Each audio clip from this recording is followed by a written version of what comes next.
San Antonio's Sports Center. For 47 minutes, 40 seconds of Game 1 of the NBA Finals, Shai Gilgeous-Alexander outplayed Tyrese Haliburton, but that wasn't enough. Pacers win 111-110. Haliburton with .3 left. Game over. Game 2 Saturday night right here. In the NFL, it finally happened. Aaron Rodgers is expected to fly into Pittsburgh and sign with him. I'm Rob Thompson for 94.1 San Antonio Sports Star. From the studios of San Antonio Sports Star, reaching more sports fans than any station in South Texas.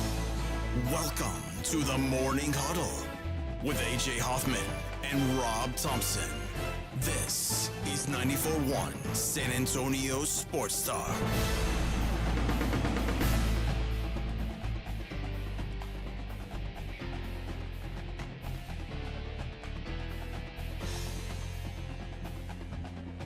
Good morning, everybody! How we doing? Welcome in. It's the Morning Huddle. 94.1 San Antonio Sports Star. What a day. Oh, good morning. I'm AJ. To my left here, the one and only Mr. Rob Thompson. Good morning, sir. Robert. Morning, all. Whoa! We made it. It's Friday. We made it. Friday. Carry on as if. Gotta get down on Friday. Everybody knows that. Vic on the other side of the glass. Welcome back, Vic. What's the update on your kidney? Pretty good. Your Nope. cancer and your all the things that are going to kill you. What's going on with you? I'm cancer-free as of yesterday. Okay, congratulations. And let's celebrate with smoking the cigarette. that's right. That's We'll right. do that. Well, And then, no, everything else is fine. My blood work and, I got stung by bee yesterday, and I thought I was I'm allergic to them. So Imagine if that's what takes him out after all this. That's I normally know. what He happens. survives cancer. He How it loses a goes. kidney. He beats the beatus. And Yeah. a bee sting takes him out. and a bee sting almost did. No, I got the stinger out right away, so it didn't affect. I was waiting for the hives, but it never took, so I was okay. Well, welcome back, friend. Yeah. Welcome back. I will be eating some crow today, it looks like, as I well, said. the entire world is. Nah, I mean, yes. I think What happened? what happened was we love sports. Yeah. That's Yeah. why we play the game. Listen, man, and I'm more than willing to admit that I'm wrong when I'm wrong. Uh-huh. And Pacers win game 1, 111-110. If you watch that game and you feel less confident in Oklahoma City, we're different. I don't feel any less confident in Oklahoma City winning this series. Well, you should. I mean, you should. It just goes to show that it has happened before, and history tells us if it happened once, it'll happen again, and it did. They have problems making shots. Oh yeah. And in the way that I bitch about the Spurs doing this, they do it the same. Like sometimes they think they're a 3-point shooting team when they're not, and it can be frustrating. But if you tell me the Pacers are going to turn it over 24 times, I think I'm winning that game 99 times out of 100. I feel like there are certain things I don't. If I didn't watch a basketball game and you wanted me to divine who won, and you just handed me, I handed you the stat sheet, and I could ask for 3 things. So like all you get to find out is 3 things about this game, and you tell me who won. And I would ask for, let me see turnovers, let me see your shooting percentage, and depending on the team, I'd maybe free throw percentage, or free throws made. Free throw, how many you get? Oh yeah, whatever. Those 3 numbers normally will give me a good idea. By those numbers, OKC won by 17. Yep. It just everything tells you it wasn't going to happen. It shouldn't happen. But if you were watching it, you knew it was going to happen. Yeah. I never felt like the game was in doubt till the very end. And I mean, let's face it, the one lead that they had in the game, they took with 0.3 seconds left. And the crazy part of it was the line. So when we got to about 6 minutes to go, it was about 4 minutes to go. It was exactly at 4 minutes to go when I think it was Nesmith hit a 3. And it was at that moment I turned to my wife and I go, uh-oh, a whole lot of people just lost a lot of money. Oh, And it wasn't about Oklahoma City losing. It was about the three was made, and at that moment you knew they weren't going to cover. And now you're hoping, if I got in at 8.5, maybe, not 10. So the whole world, I think, tuned in. It wasn't about winning or losing. It was like, are they going to cover? Are they going to cover the spread? And then it started being, they might not even win this game. And while as fans, I thought I think everybody in that building knew they were going to lose. I've never seen like it. A bunch of fans crawl into a hole like a scared turtle. Yeah, it was weird. For a place that's known as like the Thunderdome, like this is the scariest place to go play. The fans stunk in the last 5 minutes. Like they were just like, what's happening? They were gonna lose. Dang it! Here we go. What's going on? Wow, that place was like a mausoleum. It was and it wasn't just at that shot. You could hear the ball being dribbled when Haliburton had it. It was that quiet. Yeah, what a weird finish. But hey. You know what? That's why we love sports match games. We love it, man. I just that was on both sides. When you don't have a dog in the fight and you can just cheer one great play after another, it makes for a lot of fun. And there was a lot of great plays made last night off of ugly situations. Brian says no ticky-tack fouls. That's what the championship is. That's true. It's one of the things I noted to Rob. I was like, OKC did not get the whistle that they had normally been getting. They were hammering on guys and just kind of and to Shea's credit, he fought through it. The other guys didn't. Shea didn't matter. Yeah, Jalen Williams and Chet Holmgren should be ashamed of themselves today. Mm-hmm. But the funniest thing is, as I was watching that game, I was like, all game I'm looking at Tyrese Haliburton. I'm going, this guy. This is the guy that everybody's telling me is so great. He's good. He'd be a difficult teammate to have because you got to, no matter how dumb things look, how bad his decisions are, how poor his game is, you can't take him out because he might do something absolutely miraculous. And that's what it is. It's like you can be just a guy for 47 minutes, and I guess you can apply the Jeremy Lin syndrome, but it's not that. It's not that. He's better than that. Yeah, like, he is a good player. But it's not, and then you go, well, who had a run like this? And you go, Kemba Walker. But Kemba dominated the whole game and then made the game winner. Yeah. He had everything to do with why they were there.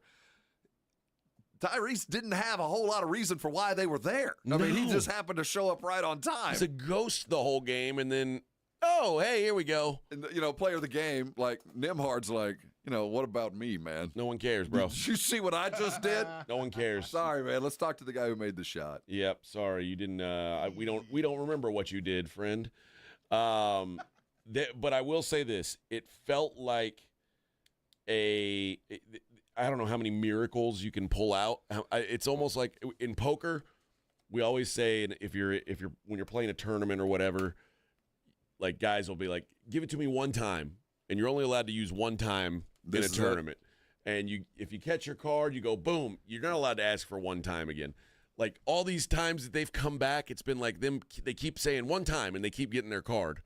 And sometimes you just got to believe in the heater. The question is, there yet. Does it? Okay, I was going to ask you. Does it feel like this is team of destiny type stuff? No, because Oklahoma City did everything they wanted to do. I mean, they turned them over. Yeah. They got to the rim. They had plenty of open shots. I mean, you can only get to the water. You can't make them drink. So, if you're diagonal, there's some things you change. I think that Hartenstein will see a lot more minutes because those pick and rolls really help to kind of open things up and don't play into the small ball. They won't do that again. And you just don't expect Jay Will and Chet to have these lousy games. Yeah. I mean, on the other side, if you're the Pacers, you just keep on believing, man. If you can shoot, you got a chance. Yeah, they did hit some timely shots, and I'll say this: the Oklahoma City defense in the first half was everything that's been advertised. Oh my goodness! And it wasn't the first half, but that Lou Dort brick wall at the rim, yeah. where he went. Oh yeah. How do you maintain that dude bounced off of Dort when he was in the air? Yeah. How do you have that kind of mass without being planted on the ground? I don't know.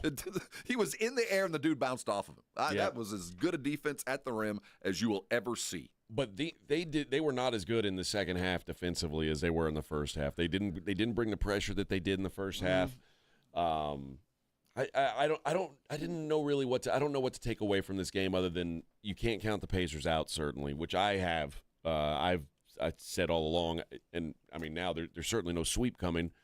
But if you ask me today, what do I think is going to happen? Okay, 5. I still think it's 5. But you know, I'll tell you this: the sphincter factor isn't there yet. No. But if the Pacers, they don't even have to win on Sunday. But if they make OKC sweat, if they stay within 5 and they end up winning, even if they lose, OKC is going to go, man, that's 2 games in a row, man. We cannot, we're used to winning by 12, 15. We're used to coasting to the finish, and we can't do that now. Yeah. I mean, this is a team that has not had to play hard in the last 2 minutes. They just, by the last 2 minutes of most games, they got a nice, healthy lead, and the backups are getting some shine. Well, the bet I made this morning when it popped up in my market was Oklahoma City minus 1.5 games. So that means if they win 4 games to 2, I win, and that was at even money. So you bet $100, you win $100. Because I don't think it goes 7. But no, it shouldn't. But I've certainly readjusted, recalibrated, and I got to give credit where it's due. They could have easily rolled over and died, and that's the best thing I can say about this Pacers team throughout these playoffs is they are a cockroach. Like, you can stomp on them, you can hit them with a hammer, you can kick them in the corner, and they don't die. They keep, like, they're dragging out one busted leg and like their wings all flopping around. They're like, I'm gonna keep coming at. I am gonna go climb onto your into your pantry, and I'm gonna eat one of the things that you cherish. Well, one of the things that you can take away from the team is the way Carlisle allowed that team to play through and just go get your shot. Yep. I mean, that's a coach that knows his guys are going to do the right thing in the right moment. And, you know, it certainly helps to have a guy like Tyrese who continues to amaze. But if it was me, I probably would have called a timeout. I probably would have stopped the flow. And I think a lot of coaches would. But that just goes to show what Carlisle and how he's gotten this team to believe that we've always got a shot. Yep. And, man, it's again, if you're not a fan of either of these teams, this is what you're hoping for. Oh, it's a slugfest, man. It was Hearns Hagler, man. One punch after another in that last 2 minutes. It was fun. I don't have internet at my house yet, so I was watching it at the Rue Pub, fine sponsor of our station here. And first of all, throughout most of the game, this was surprising. There were more people interested in the ladies softball match than there was the basketball game. Like, I'm watching the game directly, and then there's like a roar, and I'm like, what are people roaring at? And then I look over, and it's a lady softball thing they're roaring at. And but then once that was over, everybody was into the game, and I mean, to a man, everybody was cheering for the Pacers. Which, I mean, you want the underdog, the comeback, all of that was just the Thunder. I mean, we have a history with him. It's hard. I found myself rooting for the Pacers. I have a history with Oklahoma City. They're a foe. You know, I can't. It's hard for me to root for Denver or Dallas or Houston too. You know, so my natural fallback was, and the underdog I do think had to play. Yeah. But and I think the comeback. All of that. But I do think, as a Spurs fan, these are villains. Remember the last time we saw Timmy, he was walking off the Oklahoma City floor. Yeah, I mean, there's a history. Jesse brings up, no one's talking about the OKC lane violation, which that one point was a difference in the game. You can make that argument, and now you would have forced Haliburton to take that shot from 3 if they were going to lose. So, and are we arguing that for some reason, I think he was going to make it anyway. Are we arguing that it wasn't? No, it was. It was. So, yeah. I mean, we can argue that why call this now, no, which it was the right think call. is a valid argument, but you can't argue it wasn't the right call. It was the right call. And it's a stupid penalty to get. It's a dumb way to lose. I mean, and you lost it. It's almost like the hockey game the other day where you flip the puck over the over the how we're gonna glass, lose. and now, oh, great, way to lose this thing. That's what a great analogy. That's exactly the same thing. Yeah. Like, we're going to lose because of something this stupid. Something that you had full control Yeah, over. you didn't have to do that. Yep. All right, let's take a break. We'll come back, continue this discussion, and we got so much more to talk about. We got a bunch of giveaways today. Oh, what a show. Morning Huddle 94.1. 94.1 San Antonio Sports Star Traffic from Newstalk 550 KTSA. Good morning. We do have a couple of trouble spots as you head into your early morning commute. Downtown, 37 northbound, that connector to 35. Disabled vehicle that's now off to the shoulder. And a stall at 90 westbound South Zamora. That one is taking up a main lane, right lane block. Now, this ongoing road work, this overnight road work on the northeast side at 35 southbound, Judson on down to O'Connor. That's causing about a 10-minute delay. It's in the right lane. Stop and go from Olympia Parkway. They should be picking up these construction cones soon. I'm Debbie Alcacer, KTSA Time Saver Traffic.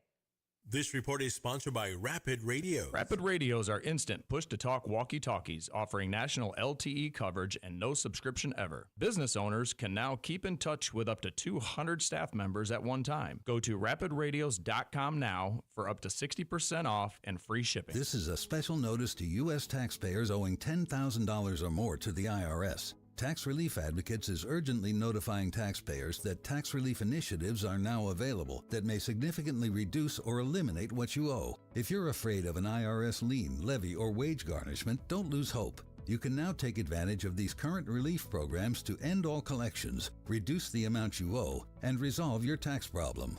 Even if you have years of unfiled tax returns or are already in a payment plan, you may still qualify for significant relief. Struggling taxpayers can now get relief they need during these hard economic times. A hotline has been established by Tax Relief Advocates for you to call and see what you qualify for. They are A+ rated with the BBB and have over 1,000 5-star reviews. Don't wait. Call 800-575-7147, 800-575-7147. That's 800-575-7147, or simply visit TRA.com. Must qualify for enrollment. Results may vary. Prescriptions require an online consultation with a healthcare provider who will determine if appropriate. Restrictions apply. See website for details and important safety information. Price varies based on product and subscription plan. Hey guys, let's talk ED because millions of men experience it, but not everyone can access or afford treatments like Viagra. Well, HIMS can help. Through HIMS.com, you can get a full range of treatment options for ED, including daily or as-needed meds through a 100% online process. It all starts with an online intake form. Get started at hims.com/radio, and from there, a medical provider licensed in your state will determine if ED treatment is right for you. If prescribed, your medication is shipped to you for free.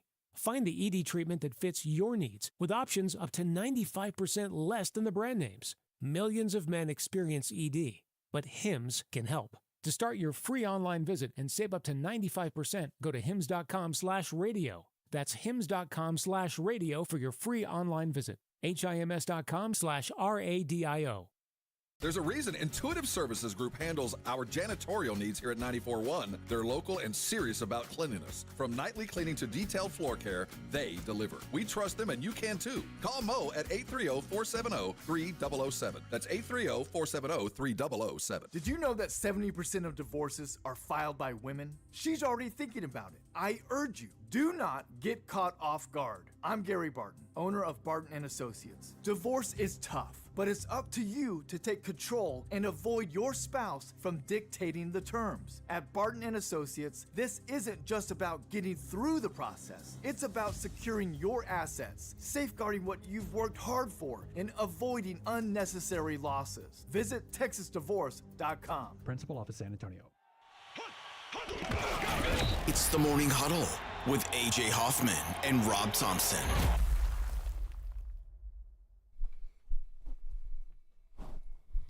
Emotion. Oh, yeah, Vic. What a song.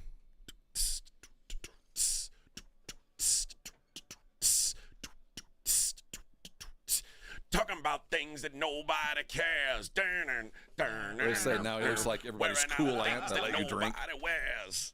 Do what? Now he looks like everybody's cool aunt that let you drink when you went over. Yeah, she does. They gave you the wine. Can't tell you, baby, where I'll be in a year.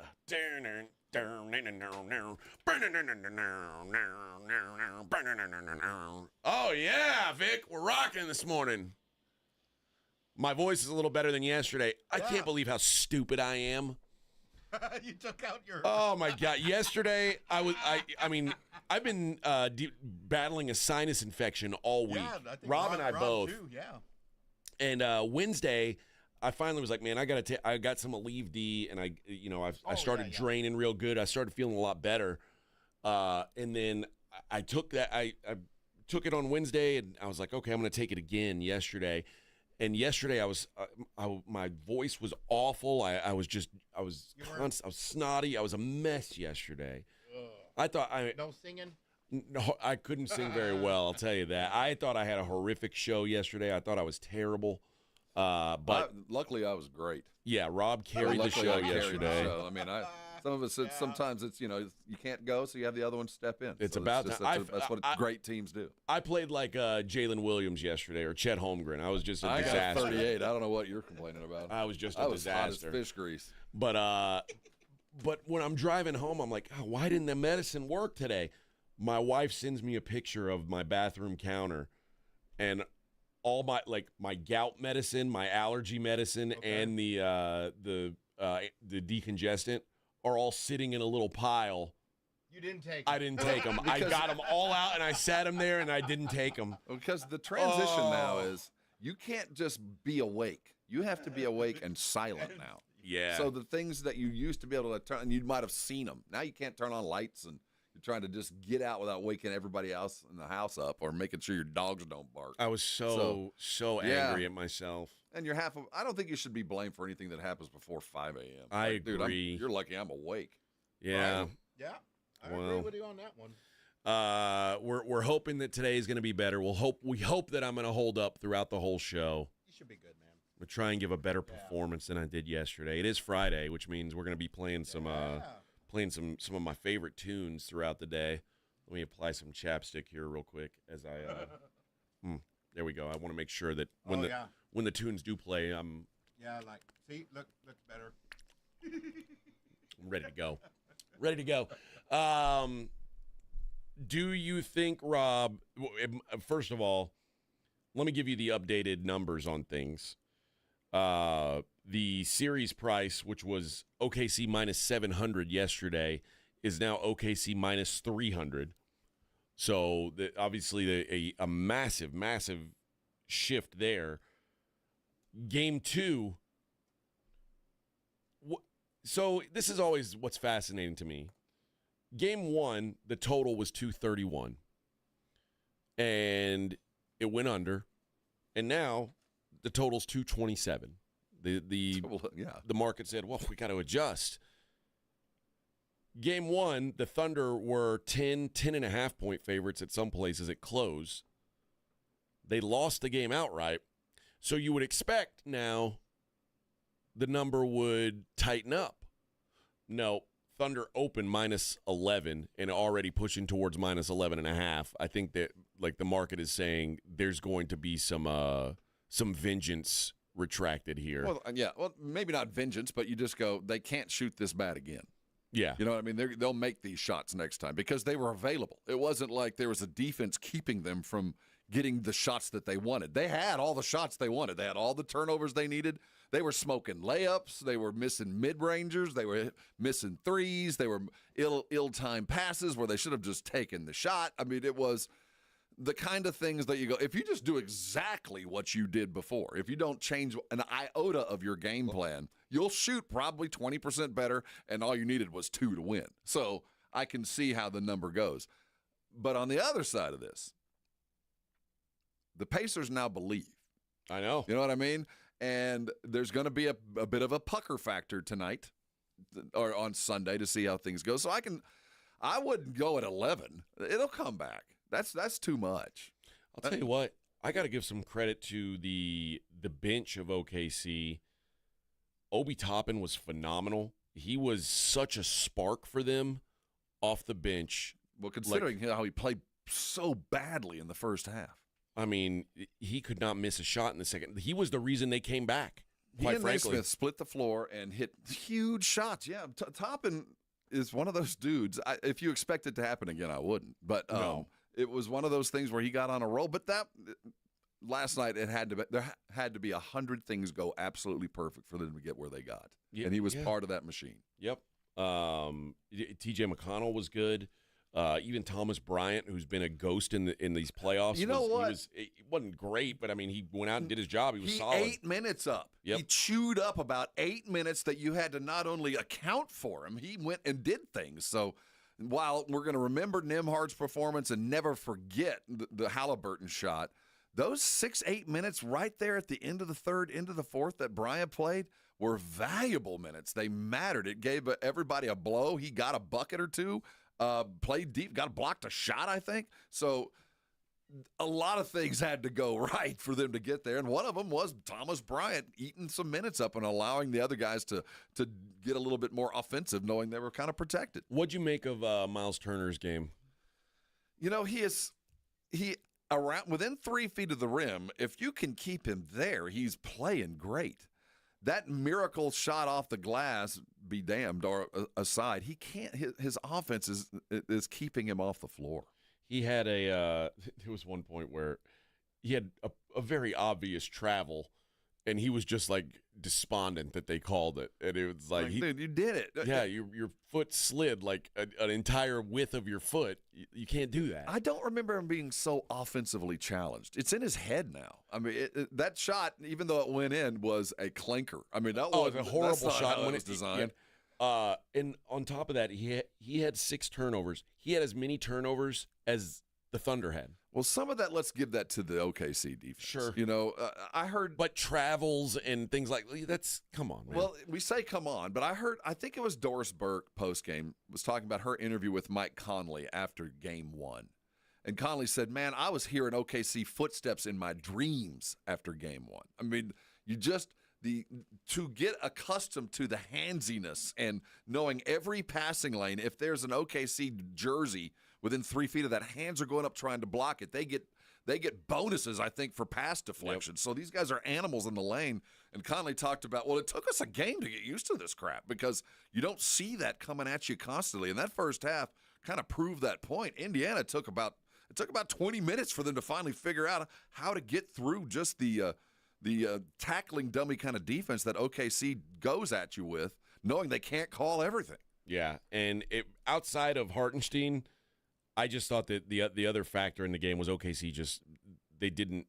I don't want to say it was a lack of effort on the boards, but they just weren't good rebounding. Well, they went too small. They got smart. I mean, we thought it was a good idea maybe to go small and match things up. They're going to go big. Hartenstein's going to start the next game. They're going to use his pick and roll a whole lot more, and they will defend the rim a whole lot stronger and expect shots to fall. I don't think a radical change. I think they'll just go back to the starting lineup and force Indiana to stay as big as they can. I love Lou Dort, and I'm a big advocate of Lou Dort's game. And there were times last night where I was like, if I was playing, if I was a GM, I'd rather have Lou Dort than Ty Haliburton. But with all that said, Lou Dort can't be your second best offensive player. No. And this is, to me, and I don't have anything bad to say about what Shea did. Not one bad word about Shea in that game. Chet Holmgren and Jalen Williams, those two guys have got to be better than they were. Like, that was it. The whole goal of this thing is for Shea to lead the way, and you guys just once the defense starts to collapse on him, which it has to inevitably, these two guys are here to feast, and both of them played maybe their worst games of the playoffs. 6 of 19 for Jalen. Oh, 1 of 4 dreadful. from 3. And I mean, he was a non-factor for. I mean, he was sitting on the bench. I mean, he and Chet both sat out for a good stretch. I was super disappointed in the B-roll guys, the two, you know.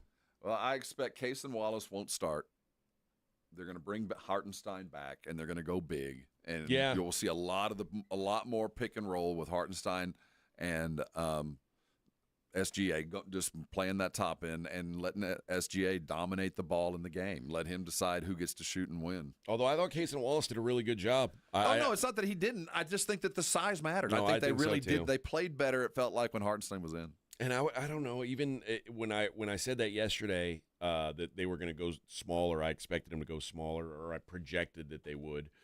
I thought it would be Caruso, who plays bigger than he is, if that makes any sense. Some of that was him on Turner. I mean, he bodied Turner. So that's who I would rather see Caruso in the starting lineup if you are going to go small.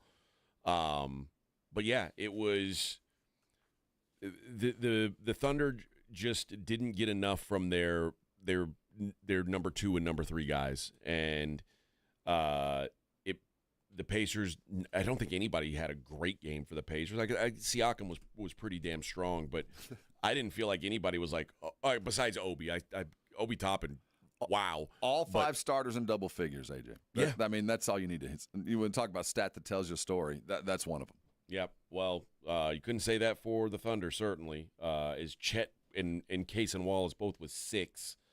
And they only had one guy on the bench who had double digits. That was Caruso. I think he hit 11.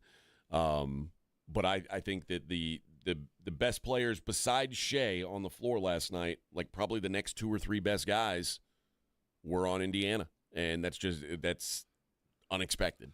We'll take away from the game as Rick Carlisle slept last night. He slept the sleep of angels because he had everything worked for him last night. Some nights things work, and it did. He called the right plays, and there were things, and the essence of the things that he didn't do, not calling the timeout late.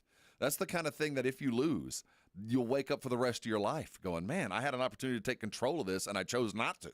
I mean, it's the most difficult thing to do as a coach is to let go and let it happen. I mean, for him not to call a timeout to get the ball where it should be, knowing full well that Haliburton was the right guy at the moment, that's a tough one, man.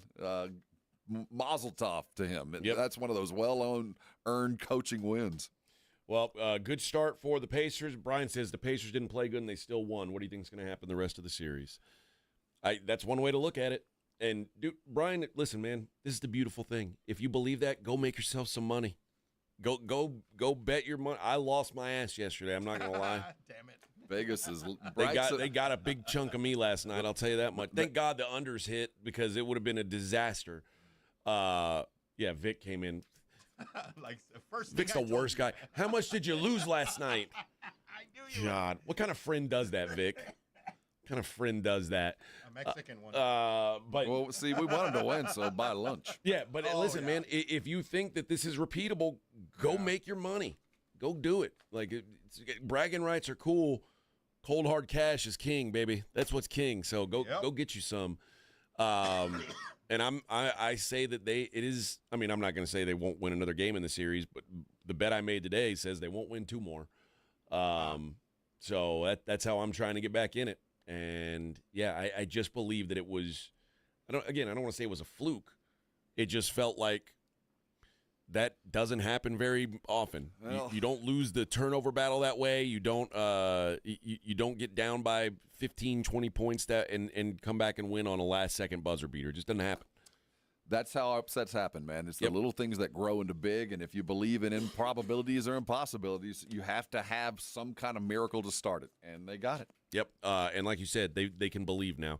All right, we'll get back into this series later on in the show. Let's talk some football on the other side. Oh, boy. Aaron Rodgers, here we go. Morning Huddle, 94.1 San Antonio Sports Star. 94.1 San Antonio Sports Star traffic from News Talk 550 KTSA. Good morning. We do have a couple of trouble spots as you head into your early morning commute. Downtown, 37 northbound, that connector to 35. Disabled vehicle that's now off to the shoulder. And a stall at 90 westbound South Zamora. That one is taking up a main lane, right lane block. Now, this ongoing road work, this overnight road work on the northeast side at 35 southbound, Judson on down to O'Connor. That's causing about a 10-minute delay. It's in the right lane. Stop and go from Olympia Parkway. They should be picking up these construction cones soon. I'm Debbie Alcacer, KTSA Time Saver Traffic.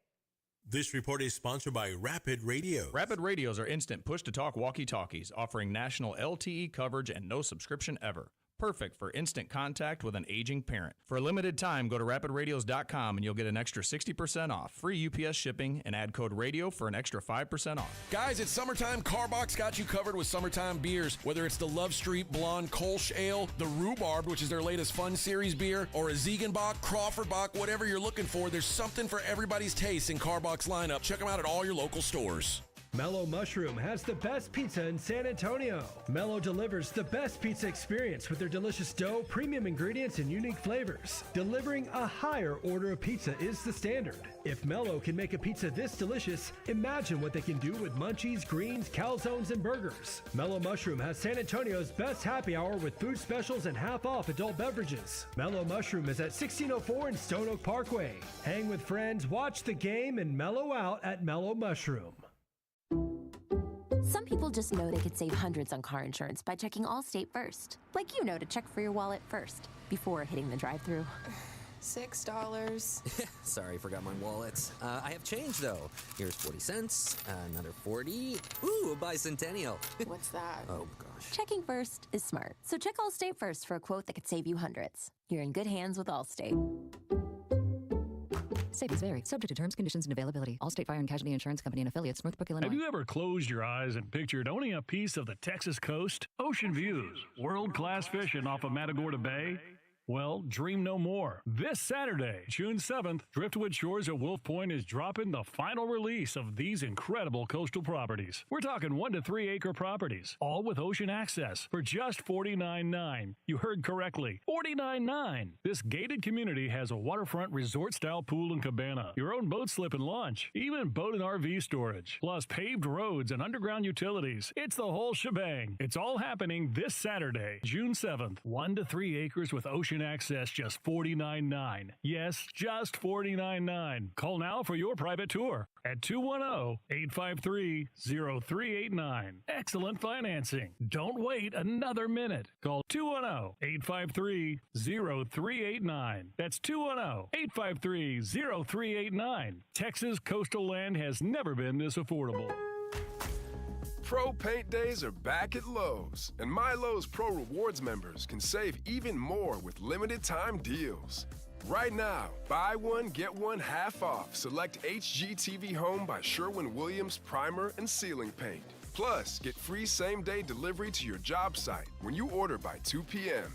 Offer valid through 6/13, delivery by 8 p.m., subject to driver availability. Additional terms apply. See Lowe's.com/same-day delivery for details. If you're 55 and up, T-Mobile has plans built just for you. 2 lines of unlimited for just $30 a line. That's a 45% savings compared to Verizon and AT&T. But don't just take our word for it. It's not just the savings that are great with our T-Mobile plan. There's all this value from all these other things that T-Mobile offers. T-Mobile has been such a savings for us. We love it. Switch today and get 2 free 5G phones like the Motorola Edge with Turbo Power charging that gives you power for the day in just 15 minutes. And customers 55 and up can get 2 lines of talk, text, and data for only $30 a line. Go to T-Mobile.com/55 to learn more. With 24 monthly bill credits and 2 new lines with autopay for well-qualified customers, plus taxes, fees, and $35 per line connection charge. Credits end and balance due if you pay off early or cancel. Contact us, plus $5 per line without autopay. Debit or bank account required. 45% off 2 lines versus AT&T Starter and Verizon Welcome. Plan benefits vary. See details at T-Mobile.com. Motorola Edge requires 68-watt charger. Charger sold separately. Actual performance will vary based on usage and configuration. This is Joe Reinagle. You're listening to the home of the Aggies, 94.1 San Antonio Sports Star.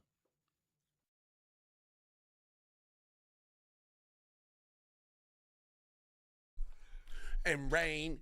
Oh, yeah.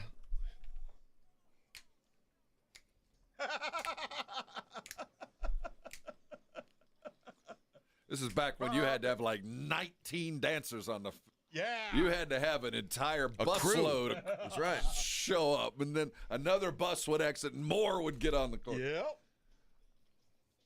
Oh, yeah. Good stuff. Morning Huddle 94.1 San Antonio Sports Star. Aaron Rodgers, baby. Oh, my. Aaron Rodgers is back He signed. I mean, you got to think how many chances, how often in the history of your franchise do you have a chance to hitch your wagon to a 4-time MVP? Just doesn't happen very often, man. Nope. And the Steelers, they're the lucky winners. They said it's pending a physical, and I don't know if that's going to involve a drug test or what's going on. I guarantee you it won't. Right. Yeah, or at least you can't. Can you test for ayahuasca and ibogaine or all the other kind of bizarro stuff he's on? I'm sure you can. Now, remember, free agency started almost 3 full months ago. And 10 days into free agency is when Aaron Rodgers visited the Steelers. And then they hadn't seen each other since. So we're talking about 70 days. 70 days they went, and they were just marinating. And now they've got their man. Minicamp starts next week. Mandatory minicamp does. And Aaron Rodgers, I assume it's mandatory. Do they not? They're probably not going to give him a waiver to go to Egypt. No, he said he's going to be there. He's going to be there at camp. And that leads us to week 1. Oh yeah. Steelers Jets. Oh baby, someone's got to win. Yeah. I don't know. I mean, I guess someone's got to win. Listen, they knew. Oh, it was done deal long time Mason ago. Rudolph is not a real answer. When they let Russell Wilson and Justin Fields go, they knew. I think there's been a handshake for a long time that Aaron Rodgers was going to be there, and Aaron can say what he wants on McAfee's show, and the Steelers can say, "Well, we're not going to wait around." And I think everybody kind of knew, but remember when he was like, "I'm not stringing anybody along. I'm not holding hostages here. I've got a lot going on in my life." Like, what was it, one of his friends or something had something? He was like, "But deathly ill." I have a friend who has a really serious situation right now. I'm very involved in it. It's like, dude, do you want to play football or not? Do you want to have a job or not? I don't know how to take this because I don't know who's in more trouble. I don't know who. They're both. I mean, I don't know if it's Tomlin's going to suffer more or Rodgers is going to suffer more. They're both. Dude, it feels kind of like you have a good friend who got divorced. A guy that you like, his first wife, well, it just didn't work out. His ugly divorce. Guy's been alone for a minute. And then you see him, you see him on like the socials, and he's got a girl with him that's not quite his type, but every time you see the picture, he looks a little happy. You're like, oh, look, I'm so glad he's happy with it. And then you meet her, and you're like, dude, this isn't going to end well. I'm glad you're happy today. But there's going to be some tears and sadness when this is over. It is not going to be just this fun little dalliance. Somebody's going to end angry. This is Kanye West marrying Kim Kardashian. You're like, I'm happy that you're happy, but I know this is not going to end well, man. And I don't know who's going to suffer more. I don't know if Tomlin is literally just going to kick Aaron Rodgers' ass at some point when he doesn't show up for something, or is it going to be Tomlin getting fired? Remember, everybody that touched Rodgers over the last 4 years has gotten fired. Yeah. So is this going to be the death knell to what has been a Hall of Fame career when Aaron Rodgers shows up in Pittsburgh? Listen, Rob, I'm open to anything. I'm attached to nothing. I'm here to live my life and live out my dreams, and I can't worry about how other people are affected by. Remember when Napoleon Dynamite's brother got that mail order bride from Detroit, and she showed up, and you're like, this is a weird mix. This is what this looks like. You mean LaFonda? LaFonda. And Aaron Rodgers is LaFonda. Showing up. LaFonda's so hot. And next thing you know, we're going to see Tomlin licking frogs and wearing loincloths running around. Is he going to adopt the Aaron Rodgers lifestyle? I mean, maybe so. Along? Maybe so. It's so weird, but you know what, man? The Steelers had to do it. Like I said, it can't be Mason Rudolph. It can't Mason Rudolph stinks. Oh, this is great. But also, I want it to be known this is also a disaster. Aaron Rodgers also stinks, and anybody who watched Aaron Rodgers last year It ain't getting better, dude.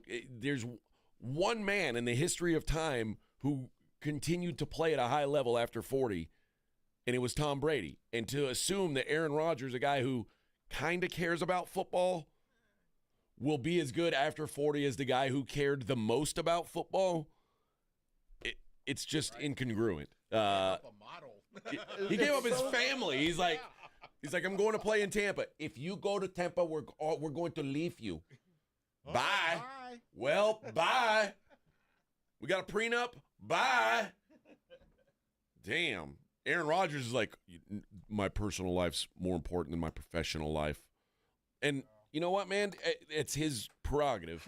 But guys like that at age 40, when you've lost a step, you don't get better. You don't get better. Well, the good news is Tomlin isn't accustomed to greatness. So, I mean, you expect that if you can give him some guard rod, this isn't going to work, man. I'm so glad this is happening. I'm sad that it's happening to a guy like Tomlin, who over the last couple of years has done some weird stuff. And this might be the weirdest of all decisions. Yeah. I mean, it truly is such a bizarre situation. In this day and age, in this world, as you searched high and low for another quarterback, you couldn't come up with anything better than Aaron Rodgers. Through the draft, through all the guys that have changed hands and moved from team to team over the last 7 months, 6 months, the best you could come up with was this guy. Yeah. And not only that, he got here late. So you just feel like, man, when you write your story, when Tomlin is finally inducted into the Hall of Fame, we're not going to talk about the end. Yeah. B. Hannon says 28 touchdowns, 11 picks, 3,900 yards. Not terrible last year. Aaron Rodgers' QBR was equal to Daniel Jones. Do you think Daniel Jones was terrible last year? It's not just – see, the thing is, if it was just on the field, if it was just if it was Daniel Jones, you'd go, well, I get it. I mean, he's a malleable piece of clay, and maybe Tomlin can form something out of this. But this is Aaron Rodgers. There ain't no change in this. This is the pot and the kettle. This is the force and the immovable object. It's two counter things that are going to try to function on a football team, with both of them at the end of their career. Like both of them, one little nut push, and you feel like it's over. Yeah. So good luck, Pittsburgh. Yeah, good luck indeed. I think this is a match made in hell, but I love it. I'm here for it. Absolutely, now, man. If I was going to see Aaron Rodgers tank an organization, would I have preferred it to be the Jets? Yes. And he did a pretty good job at it. He did good. Great job. Yeah. It would have been awesome if the Patriots would have signed him or the Dolphins, but hey, you know what? This could be his crowning achievement, his masterpiece. Steelers work for me. Yes, Steelers this could be his me. Sistine Chapel right here. He can decimate the storied Steelers franchise, and he only needs 6 months to do it. And there are people, Tarek's one of them. I don't like Rodgers, but it's his second year after that injury. I think he's going to have a good season with the Steelers. The important thing to remember about it being 2 years after that injury is the year before that injury was the worst season of his career. So you have the worst season of your career. You have a catastrophic injury. You have another bad season.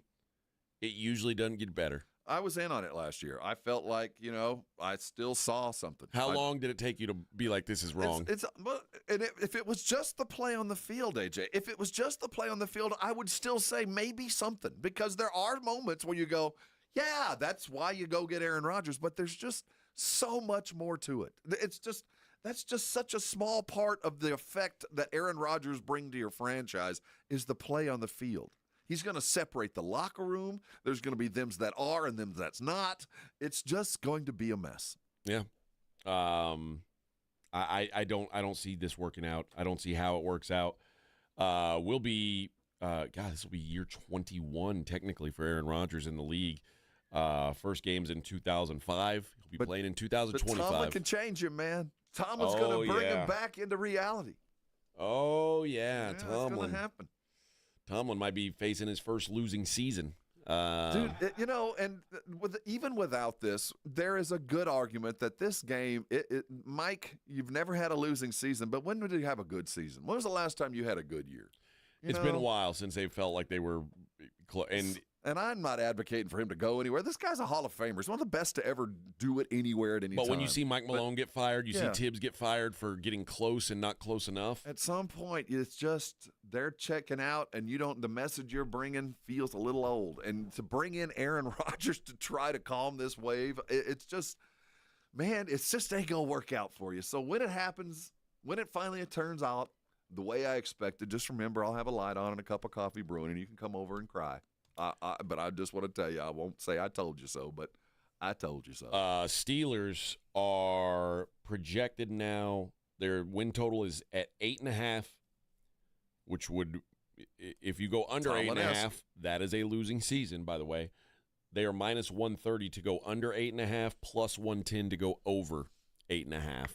So still expected to have their first losing season. But there was some optimism in the market because Week 1's game against the Jets that had been kind of stuck at Steelers minus 2.5 went to minus 3, and that's not an insignificant move. To get on or off of a 3 is a huge deal in the NFL, and the Steelers are now 3-point favorites on the road Week 1 against the Jets.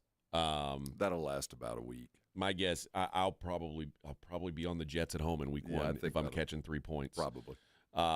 So a little optimism, but again, I don't believe in Aaron Rodgers. The fact that Aaron Rodgers was holding up their entire offseason, and it took them until the week before, and they said, okay, we got to be serious here.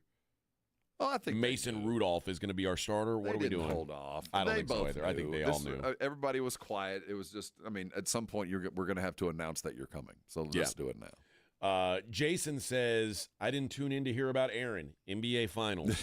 True that. We did 40 minutes to start the show. I get it. We can't talk about it for 4 hours. But Jason, we're there. Yeah, we'll get there. We talked about it for 40 minutes. We'll be back on it. Don't worry. Settle in, brother. But yeah, there are other things happening in the world. It can't just be, the show's not all about you, Jason. Can't be all about you. But it will be soon. It will be back on it soon enough. Don't you worry. But yeah, that was the big news in the NFL yesterday. Aaron Rodgers back in the saddle with the Pittsburgh Steelers. Let me see what the odds were for the division.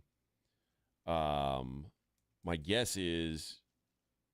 Edwin was saying he thought that the Steelers would be third in the division. The AFC North, Ravens are your favorite, minus 145. Bengals second favorite, plus 230. Steelers plus 550 now. That made no difference to me. Browns 30-1. Yeah, this didn't affect the hierarchy or outcome for me at all. This is a lateral move that could prove absolutely insurmountable. See, Claymore's just like you, Vic. I see. Who are you people? What? How much money did you lose on the NBA Finals, AJ? That was the first thing I told you. What are you people? How much money did you lose? God, a bunch of haters. Everybody's celebrating the downfall of their fellow man. Well, terrible. The thing is, if anybody... No one made any money yesterday. Somebody might tell you that they threw 10 down just in case. Dude, you know what I mean? That is the worst. Is Famous James down the hall. Oh yeah. Okay. Yeah. And listen, I'm not trying to bankroll shame anyone. Like if some people bet for fun, and I tell people bet within your means. Do what you're comfortable with, and but. Famous James is the master of cheering against me. Like he'll say, like, what are you on tonight? And I'll tell him I'm on this, and he'll say, well, how much are you on it for? And I'll be like, I got 1,100 to win 1,000. Right. And he'll be like, ooh, I'm against you. And I'll be like, well, what do you got on it? I got 550 to win 5. but there's a decimal there. He's talking about a $5 bet. He's cheering against my $1,000 bet. Instead of his $5 bet. And then he'll come in the next day like this if he wins and I lose. Oh, look at me. I won my $5. I'm like, all right. Yeah, you can go buy a head of lettuce. Damn famous James. Famous James a hater when it comes to betting, man. Hater. He brags about the $5. I know, and then he'll be like, "Oh, sorry. I know. Sorry about your loss last night, but I won my $5. Won my $5." He's the worst person. The worst person. Listen to everybody, bitch. All right. I love it. Those lights are bright in Vegas. That's right. Turn 'em up. That's right. Good for them. All right. Listen, plenty more show to come. 3 more hours to go. We'll keep bringing the thunder, if you will. Morning Huddle 94.1.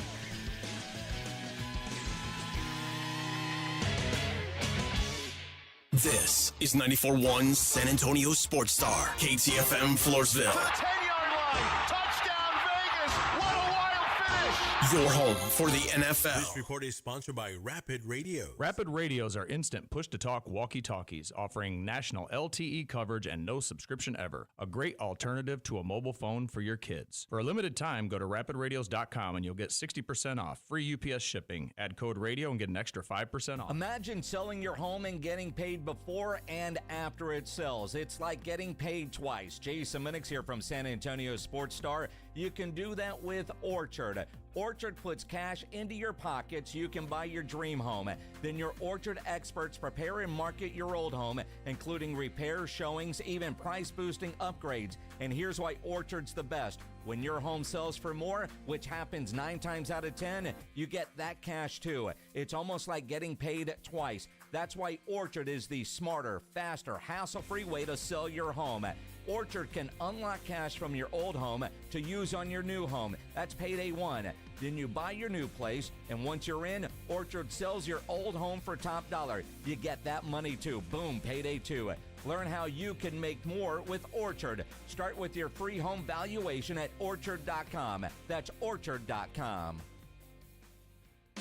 Gain a global perspective and specialized skills that many of today's top employers are seeking with an MBA from University of Maryland Global Campus. Study online and complete your degree in just 16 months for about $21K. Choose from MBA specializations in global business, marketing, HR, finance, and more. Classes start June 11th. Learn more at umgc.edu. That's umgc.edu. Certified to operate in Virginia by Chev. It's Macy's Friends and Family Sale, which means if you're shopping for summer, you can get insider deals on our best brands, even ones that aren't usually on sale, like an extra 30% off Hugo Boss, Calvin Klein, Levi's, and more. Plus, get 15% off beauty and fragrance. And with Father's Day just around the corner on June 15th, it's a great time to shop for Dad. Stop by Macy's today and walk out with the perfect gift. Don't miss Friends and Family. Ends Monday, only at Macy's. Savings off regular and already reduced prices. Exclusions apply. The John Clay Wolf Show. Here's what's going on in the Wolf Pack. I told him, I said, if Jesus Christ came and knocked on my door, I would not be more surprised. Ironically, you don't have to worry about that now because if Jesus knocked on your door, Turley would run him off. Thinking he was a homeless person? Right, he's just a notorious homeless denier. You and flip-flop man. Homeless denier! The John Clay Wolf Show. Catch the John Clay Wolf Show Saturdays from 9 a.m. to noon right here on San Antonio Sports Star. This is Joe Cordell of Cordell & Cordell. Cordell & Cordell is the largest family law firm in the country with over 35 years of helping clients navigate divorce. That does give us certain advantages, for example, in focus and resources. But being big doesn't mean less personal or less local. Our attorneys live and work in your community, and as neighbors, they understand the challenges your families face. If you're a guy facing divorce, remember, Cordell & Cordell, a partner you can count on. San Antonio, Austin, and St. Louis. CordellCordell.com. Is reviewing life insurance on your to-do list? Now's the perfect time to add it. A friend recently told me that securing life insurance sooner rather than later can help you lock in lower rates for years to come. So, I bumped this up on my list list and got it done. I called SelectQuote and couldn't believe how easy and affordable life insurance is. I'm 40 and got a $500,000 policy for $16 a month. My husband's also 40 and his $500,000 policy was only $18 a month. Plus, with SelectQuote's same-day coverage, there was no medical exam required and we were covered by the time we hung up. Knowing I have this checked off my list feels amazing, but the peace of mind knowing my family is protected feels even better. Call SelectQuote at 1-800-880-6363. That's 1-800-880-6363. Or go to SelectQuote.com to get your free quote today. 1-800-880-6363. Details on example rate at SelectQuote.com. You know the Roo Pub is proven to be the best place to watch games with those 3 massive 170-inch screens and TVs all around. All the games, all the fights, and when you show up at the Roo Pub, show up hungry. The food is fantastic. Open daily at 11. Great for lunch, great for dinner, great for late at night, and the best place to watch a game. Just down from the big blind, right next to the Angry Elephant. The Roo Pub, 281 in Redland Road. We'll see you at the Roo. Eczema flaring up again? We have good news. Exoderm. If you or someone you love suffers from eczema or dermatitis, get Exoderm, the common sense answer for eczema.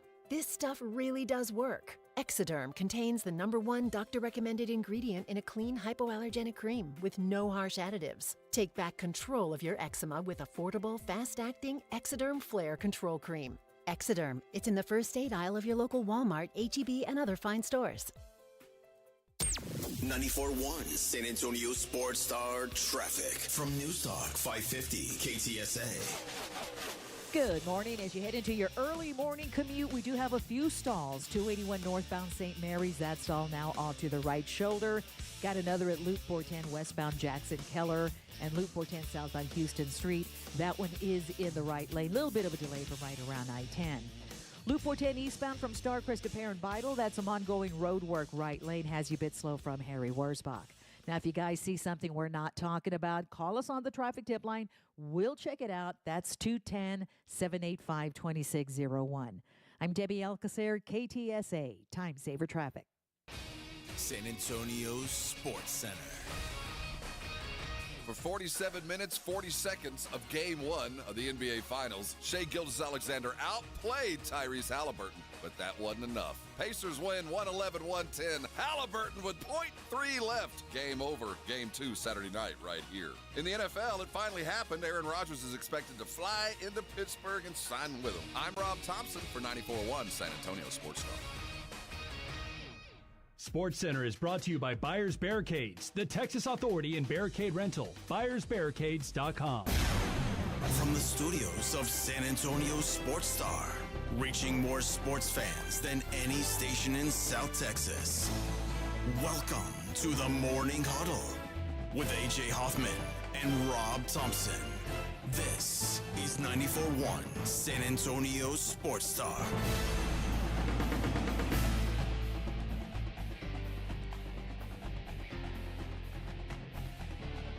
7:02 on the Morning Huddle, 94.1 San Antonio Sports Star. Man, look at that. Brigade bar full of I told you so's today. Hey, you know what? I hope you guys made some money on it, because no one made any money yesterday. Well, I told you. Is I told you so going to buy lunch? They didn't make any money. Well, why are they coming at me? I told you so. I told you so. I think by the time we got off air, it was going to be a sweep.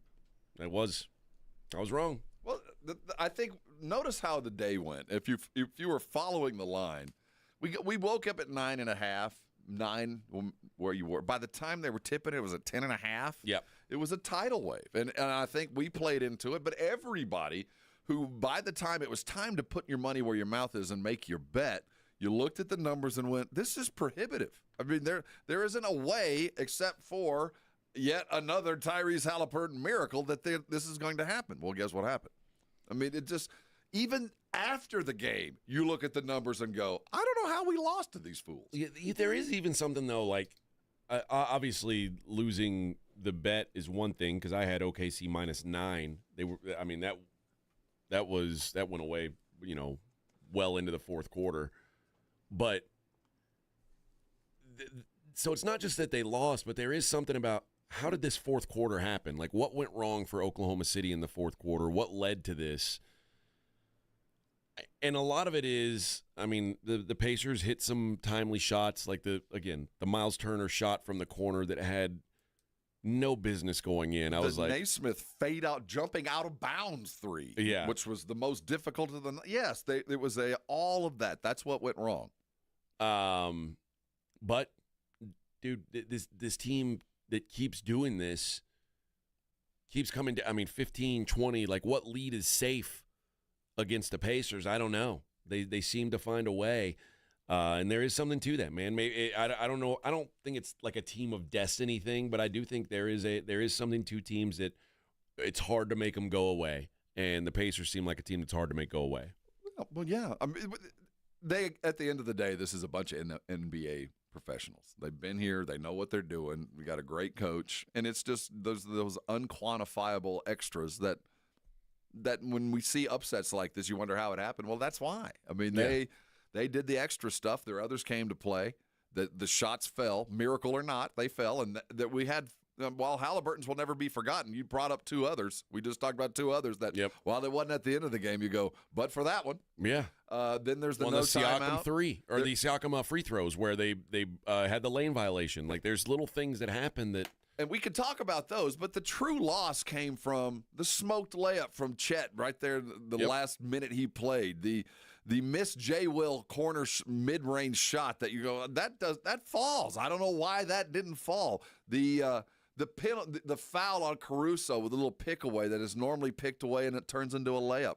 Those, when Oklahoma City looks at the tape, you can't do anything about miracles. That's why they're miracles. And there were those that you can't control. I can't control Naismith fading away or Miles Turner hitting a glass three, but I can control don't foul on the pick. And when you get a layup, make your bunnies, man. Yeah, or throw it down. That's the things you fix. You can't fix the miracles. So OKC's worried about those little things, not about the miracle shots.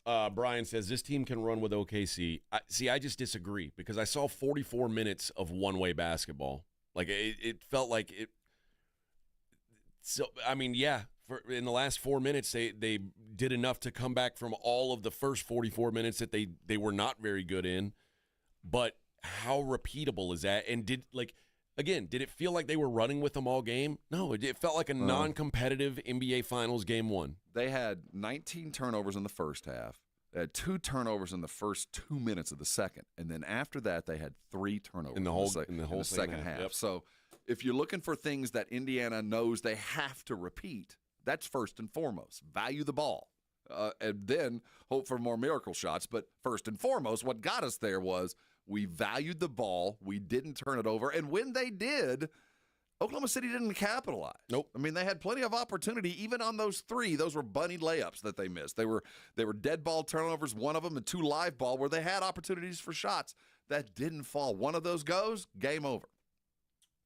Here is Tyrese Haliburton talking about the don't quit attitude of the Pacers.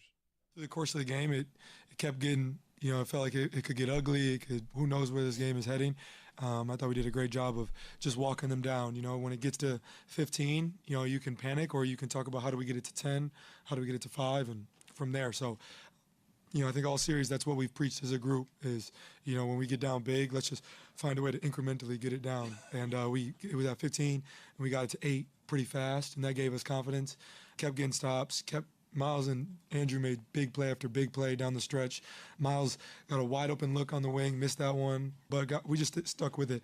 Andrew was huge down the stretch, and we got a big stop there, and they got a lot of confidence in me to make that shot. So I don't know what you say about it. I just know that this group is a resilient group, and we don't give up till it's 0.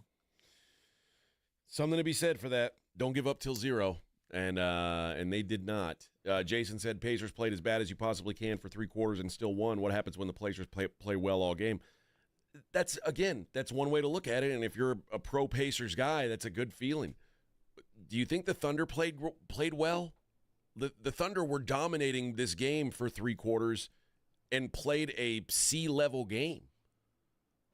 I mean, They did all the right things. They just missed the shots. The defense was fine. They missed lots of shots. That's what's galling, and it also gives you some hope as OKC fan is we didn't do anything wrong. We had plenty of opportunity. We held a 12-point lead all night long. We just didn't convert some shots that we are accustomed to making. My best guy played great. My other two didn't. And the good news is I had some others step into the void and play really well. I know what a fix is. I know that I probably gave them some opportunities when I wasn't as big as I should have if I didn't. So Hartenstein's going to play some more. They're going to get a little bit more opportunity there. But I don't think Daigneault, when he looks at his game film, is going to be too upset. No, I don't either. You're going to have to make some shots. I mean, but that's one of those things that you don't really talk about. You can only get your guys in a place to make them and hope they're pros and they make their shots. Jay Will plays the way Jay Will normally plays. Chet gets to the point where dunk the ball, man. Just be more big. And those are the little things that, change when you're playing a great basketball team who believes. So I don't think OKC woke up this morning afraid. I don't think they woke up this morning going, oh, no, because our plan didn't work. No, my plan worked fine. I just didn't make shots. Claymore says Pacers won't shoot poorly every game. That's a concerning thought for OKC. They didn't shoot poorly. The Pacers shot 46% from three. Like, is that repeatable? Now, the worry is, if you are an OKC fan, and the worry is that this defense isn't going to get them off their game, and the refs have swallowed their whistle. Yeah. That is a worry if I'm OKC, and that's kind of out of my control. But they're letting us play. They're letting Indiana mug us. It's a much more physical game.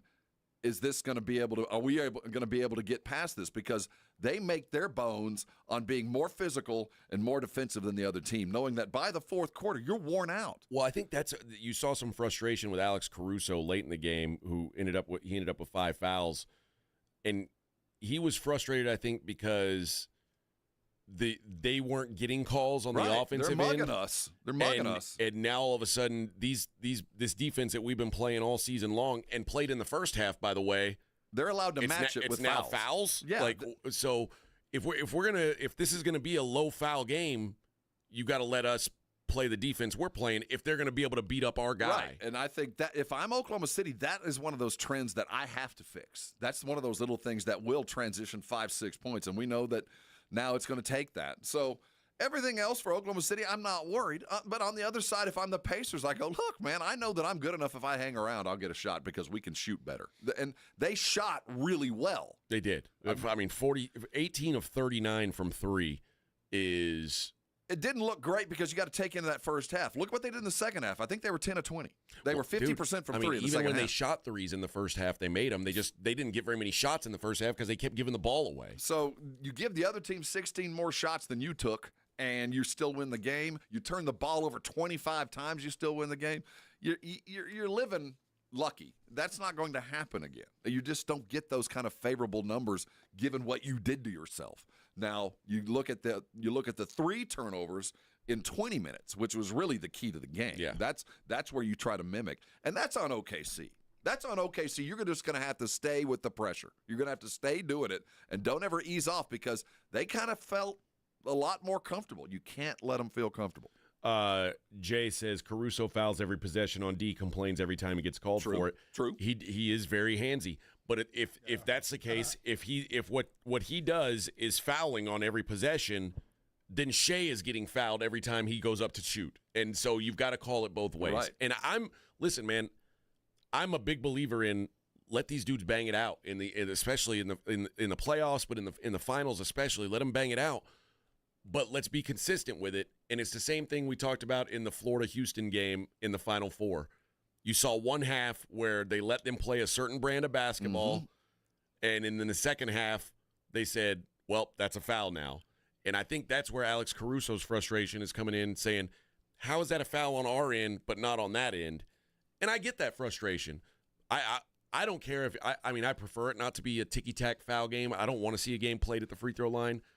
But I just want consistency all throughout. And everybody wants. And some of this was, okay, OKC, welcome to the big time. Welcome to the show. Yep. And I think that they'll get a little bit more accustomed to the way the game will be called, and it won't be. I think by the end, what Oklahoma City has done all season long is they just wear the refs down. At some point, we'll turn this into a slugfest. We'll turn this into a 90-point game if the refs call and they're not going to call everything. No. So you hope that eventually wears them down. Last night, it did not. Nope. Thunder will have to adjust. They get another chance to do it on Sunday. It's real easy for me to sit here and say, yeah, I think they bounce back and play great on Sunday, but I don't know. It did feel like they the thing they've got that Denver had kinda, Minnesota didn't at all, that they have more than anybody Oklahoma City has played, is two guards on the court that can, at the very least, keep the ball moving. Haliburton had a terrible game, but they were still in it because Nembhard kept the ball moving.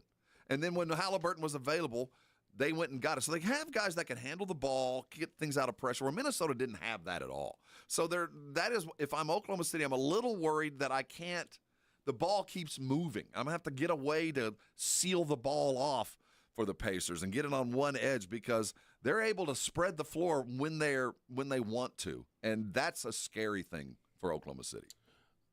Yeah, but also, you like you said, you got all these guys who can handle the ball, but it seems like OKC has a pretty good scouting report on how to jump lanes and take it away from those guys. I mean, three turnovers is not the end of the world, but for Haliburton, for a guy who, like, his whole game is built on not turning it over, 3 turnovers is a lot. Aaron Nesmith, 5 turnovers. All in the first half. Yep.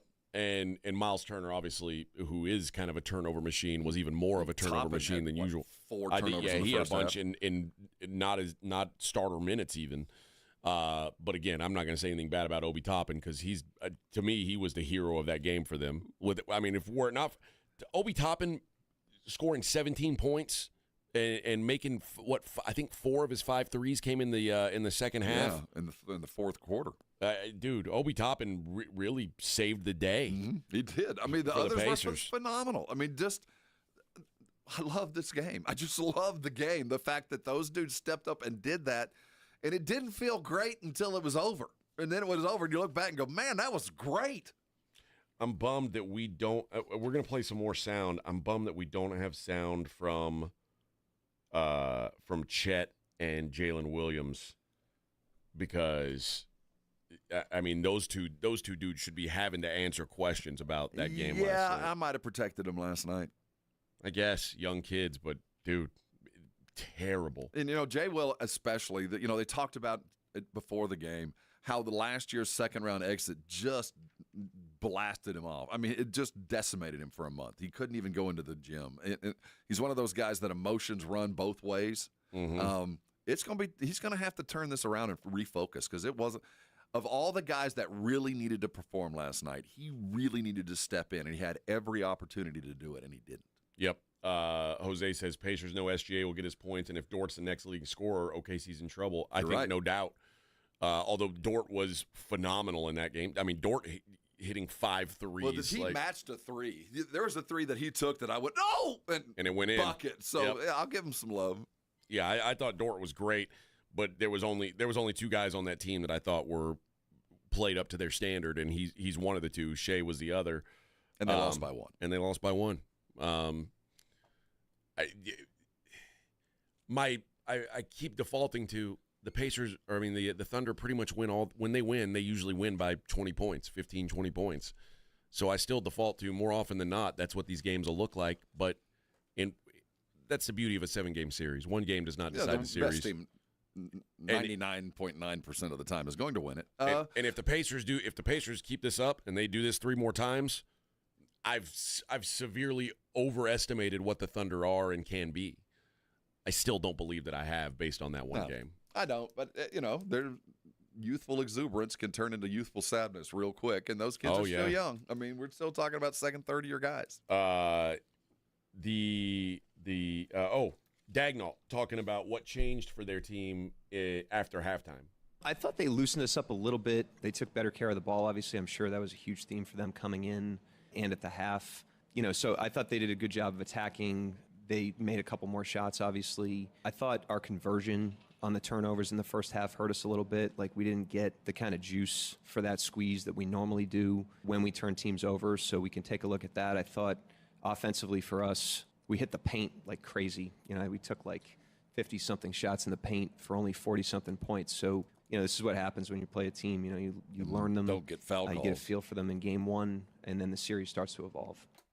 Well, Caruso was under orders. I mean, you could tell that he and Wallace were told, you don't take jump shots, and if you do, you better have 1 foot in the paint. I mean, they were told, get in there and muck things up and draw some fouls on what is an undersized team anyway.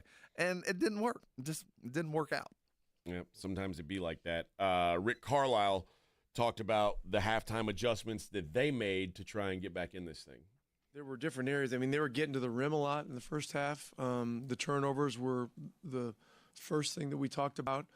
It seemed like we were doing a good job on the boards, but they had 20 more shots than we did in the first half. And so that was really fool's gold too. And so, look, it was just, hit the reset button. Let's go whistle to whistle in the third quarter, try to chip away at it and try to hang in. Well, it worked out. This will be one of those stories. I hope that Haliburton has a long and illustrious career. I really do.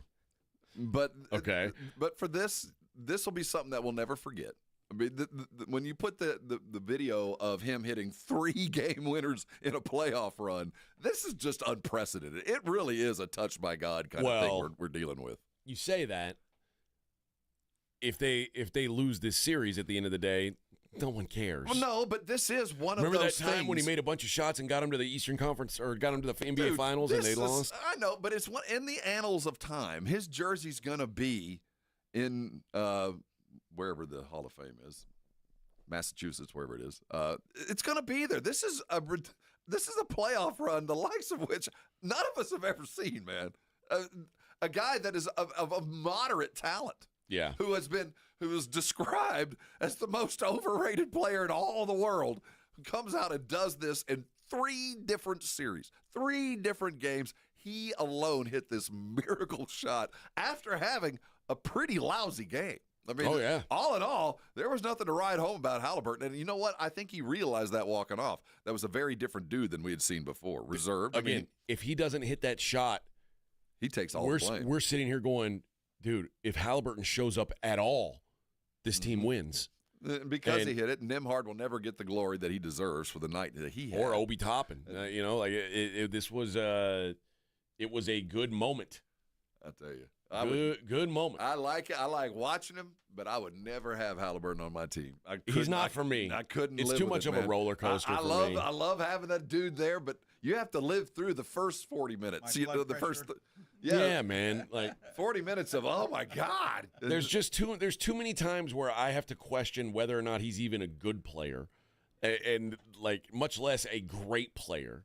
And I don't want my best player to be a guy that I'm like scratching my head about going, is this the same? Is that him? No, I can't take him out because he might make one. So no, I got to leave him in and suffer.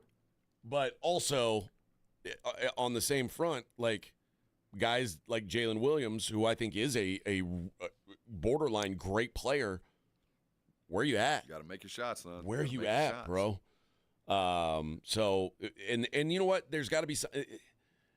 I mean, you said they got what they wanted and didn't make their shots, but at some point you got to give some credit to the Pacers for, at least getting Jalen Williams and Chet Holmgren out of their game somehow. Like it did look like they had a lot of. I mean, you mentioned the layup that I don't know how you missed that. They had a lot of opportunities and just were never to take advantage of it. And whether it's a mental thing or a physical thing or a floor placement thing, for whatever reason, they didn't get the job done. You create 25 turnovers in an NBA Finals game at home and you lose. It's your fault. It's I your think fault. so. I mean, I think you're right. You don't look anywhere but in the mirror. Dude, they didn't do it to us. We created 25 turnovers in a finals game, and we converted on about 20%. That's on us. That ain't them. That's one of those games. You didn't beat us. We lost. Here's Rick again. His message to his team after the game.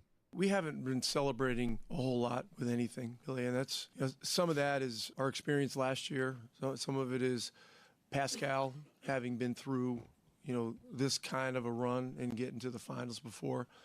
We know we have a lot of work to do, and we have to play a lot better. 19 turnovers and a half is, if it's not a record for the finals, it's got to be up there close to it. No, it was a record, Coach. They're a menace, defensively, and we too often took it into crowds, and then other times they just take the ball out of your hands. The level of their defense is crazy good. So, but to answer your question, a real even temper after the game, and now there's 2 days between the first two games. Instead of a 13-day series, which we had with New York, this is day one of 17 days. This is going to be a long journey and a lot going on, and so we're just going to have to keep our eye on the ball and keep focusing on one another. Yeah, I think a lot of credit goes to Carlisle for this entire run, because I think other coaches might have, you're getting your ass whooped the way these guys have been getting their ass whooped in some of these games. It's real easy to lose your guys, to have them start pouting, put on their sweatshirts, and just go down to the end of the bench and hope you don't point at them again. Mm-hmm. But for whatever reason, he's got this team believing in themselves. So I think a lot of credit goes to Rick Carlisle for this playoff run of games where, and it's easy to say he gets credit when they win those games. Now, at some point, Rick Carlisle probably is thinking to himself, hey, it'd be cool if we could play a game where we're not down by 15 or 20 points. It'd be kind of nice to win the game other than hope for a miracle. Yeah, hope for a collapse. But you said something earlier. I think there is something to this. This team had as good as they were a year ago, the Thunder, had a very disappointing playoffs out in the second round when they felt like they should have probably been in the finals last year. This year they have the great regular season and really, have had a great postseason, but there's something different about the NBA Finals. And there's something different knowing that, I think in a 7-game series in round one, it doesn't feel as intense. But in a 7-game series in the finals, every game feels like it's the game. Mm-hmm. And yeah, I think there's maybe a little bit of a nutting up that happened with a young Thunder team. This is where you hope Denver paid dividends. This is that investment that you make in a playoff series, that you got tough, that you had to fight through and prove to yourself, hey, man, when I want to do it, I can get it done. So you hope that kind of dividend, that investment you made in that previous series, unfortunately you had to wait 3 weeks to really have to use that investment. And you hope it pays dividends, that you learned how to fight through a championship caliber team. We'll see over the next couple of games. This one's going to be a weird one. Because I think Indiana's primed to do some profit taking. This could be a 40-point win from OKC because they have succeeded. Success has already been attained. They're going to play loose. And I think Oklahoma City's going to play mad, and we're going to see one of those Minnesota beatdowns. They're just going to hoop them just because Indiana can take stock, don't give away too much, win your first home game, and take a 2-1 lead. Well, remember, game one against Denver at home in Oklahoma City, Denver wins 121-119.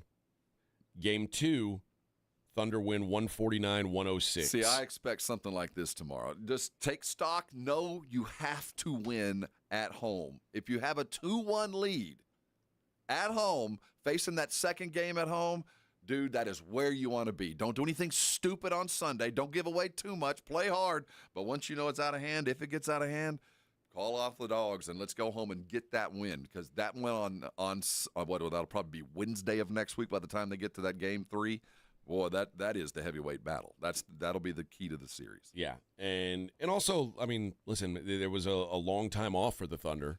And they didn't play a long, drawn-out 7-game series like the Pacers did. The Thunder have been sitting around and waiting for a long time. Well, it looked the other way around in that first quarter. It looked like the Pacers had lost their groove. It was an embarrassing stumble out of the block. But from a cardio standpoint, it's hard to get back into a flow of 48 minutes basketball when you've taken 10 days off. We talked about it in prep. Go back and watch Haliburton's shot. There's a lot of OKC dudes standing and watching. Granted, they were a long way away, but in the first half, if you see a Haliburton open, somebody's charging with a hand up. They were tired.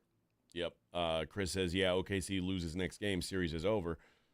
I would say that. If they lose 2 in a row at home, we are starting to get into the realm of, oh, my goodness. It certainly becomes pretty scary. Mm-hmm. But this is also a team that won 33 road games in the regular season, and it's. But I think we get into the here we go again. When you have a team that won 68 games, I ain't counting them out until they're dead. Yeah. But it's like that. It's when the Warriors lost to the Cavs, I didn't believe it till I saw it. And it took a LeBron-led team. Yeah. I mean, there's not a LeBron on the Pacers. But that was the best regular season team in the history of time, and I was like, there's no reason for me to believe that they're not going to continue that, especially because they had experience and they had been there and done it. So it's maybe even a wilder scenario than what this is. But eventually it happened, and it was like, whoa, they lost. It's hard to believe. They blew a 3-1 lead. That's hard to believe. Crazier things have happened, you know. You go down 0-2, you start questioning everything about your existence. No doubt. All right, man. Jay says, keep your energy, bro. Just yesterday, a whole different tune. Well, what am I supposed to – I mean, I've not changed my mind about what I think happens in this series. I still think 6 is bold, 5's probable. I mean, I'm not going to vary. Again, go look at the numbers. There's no way those kind of numbers can go four straight game. It just doesn't happen. Yeah. All right. Let's take a break. When we come back, I'm going to give away some tickets to Coheed and Cambria. I'm going to do that next. That's part of the Live Nation $30 Ticket to Summer tour, or fest, or I guess the promotion that Live Nation's doing. They've got a bunch of great tickets this summer and even beyond this summer for $30. But we've got a pair of tickets to give away to Coheed and Cambria September 9th at the Moody Amphitheater. So we'll do that coming up next. We'll continue this discussion. It's the Morning Huddle, 94.1 San Antonio Sports Star. It's Friday. You heading someplace? Are you going to get out of town, have a little fun on the summer?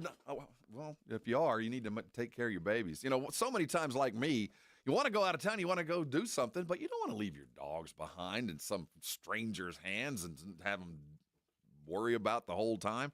That's not a way to enjoy a summer getaway. If you go to Bluebonnet Bunk and Biscuit, I'll tell you this. Your pets are going to have a good time. They're going to have their own little getaway. Because I went over there the other day. You want to talk about a spa-like environment? Dogs play inside and outside. They got water fun. They got toys to run and play on. Everything I saw was the place that I would send my animals. I'd send my dogs there anytime, and it makes that summer getaway that much easier. Your MVP this summer is going to be Bluebonnet Buck and Biscuit because they're ready for you. When it's time to get out of town, whether it's a spur-of-the-moment thing or you're going to be gone for days and you want to be able to check with your dog on a regular basis, Bluebonnet Bunk and Biscuit is the place. They're easy to get to. They're less than 10 minutes from the airport, right off 35, just outside of 1604. A beautiful location and everything you're looking for a resort for those babies. Whether it's a cat or a dog, whether it's daily or weekly, you want all the special treatment your babies deserve, they're all there. They are the official pet resort of San Antonio Sports Star. Go check them out. That is Bluebonnet Bunk and Biscuit. Take your babies there, and I know you'll be thanking me later. 94.1 San Antonio Sports Star traffic from News Talk 550 KTSA. Good morning. As you head into your early morning commute, we do have a few stalls. 281 northbound St. Mary's, that stall now off to the right shoulder. Got another at Loop 410 westbound Jackson Keller and Loop 410 southbound Houston Street. That one is in the right lane. Little bit of a delay from right around I-10. Loop 410 eastbound from Starcrest to Perrin Vital. That's some ongoing road work. Right lane has you a bit slow from Harry Wurzbach. Now, if you guys see something we're not talking about, call us on the traffic tip line. We'll check it out. That's 210-785-2601. I'm Debbie Alcacer, KTSA, Time Saver Traffic. This report is sponsored by Rapid Radio. Rapid Radios are instant push-to-talk walkie-talkies offering national LTE coverage and no subscription ever. A great alternative to a mobile phone for your kids. For a limited time, go to rapidradios.com and you'll get 60% off. Free UPS shipping. Add code radio and get an extra 5% off. If you get arrested, get out of jail fast by calling AA Best Bail Bonds, 210-225-2121. Text bail to 474747 or online at mybestbailbonds.com. You don't have to call attorneys or anybody else. Don't be forced into a PR bond. If the jail offers you one, make sure you understand the conditions before accepting it. AA Best Bail Bonds. Nobody beats their price. They have payment plans. Call 210-225-2121 or mybestbailbonds.com. License number 149. Something amazing is happening in networking. Organizations are scaling with less stress. That's because CDW is designing and implementing intelligent HPE Aruba networking solutions that simplify and secure operations. With automation at the center of your data center, growing pains can be a thing of the past. HPE Aruba Networking and CDW. Make amazing happen. Learn more at cdw.com/Aruba. This is a special notice to U.S. taxpayers owing $10,000 or more to the IRS. Tax Relief Advocates is urgently notifying taxpayers that tax relief initiatives are now available that may significantly reduce or eliminate what you owe. If you're afraid of an IRS lien, levy, or wage garnishment, don't lose hope. You can now take advantage of these current relief programs to end all collections, reduce the amount you owe, and resolve your tax problem.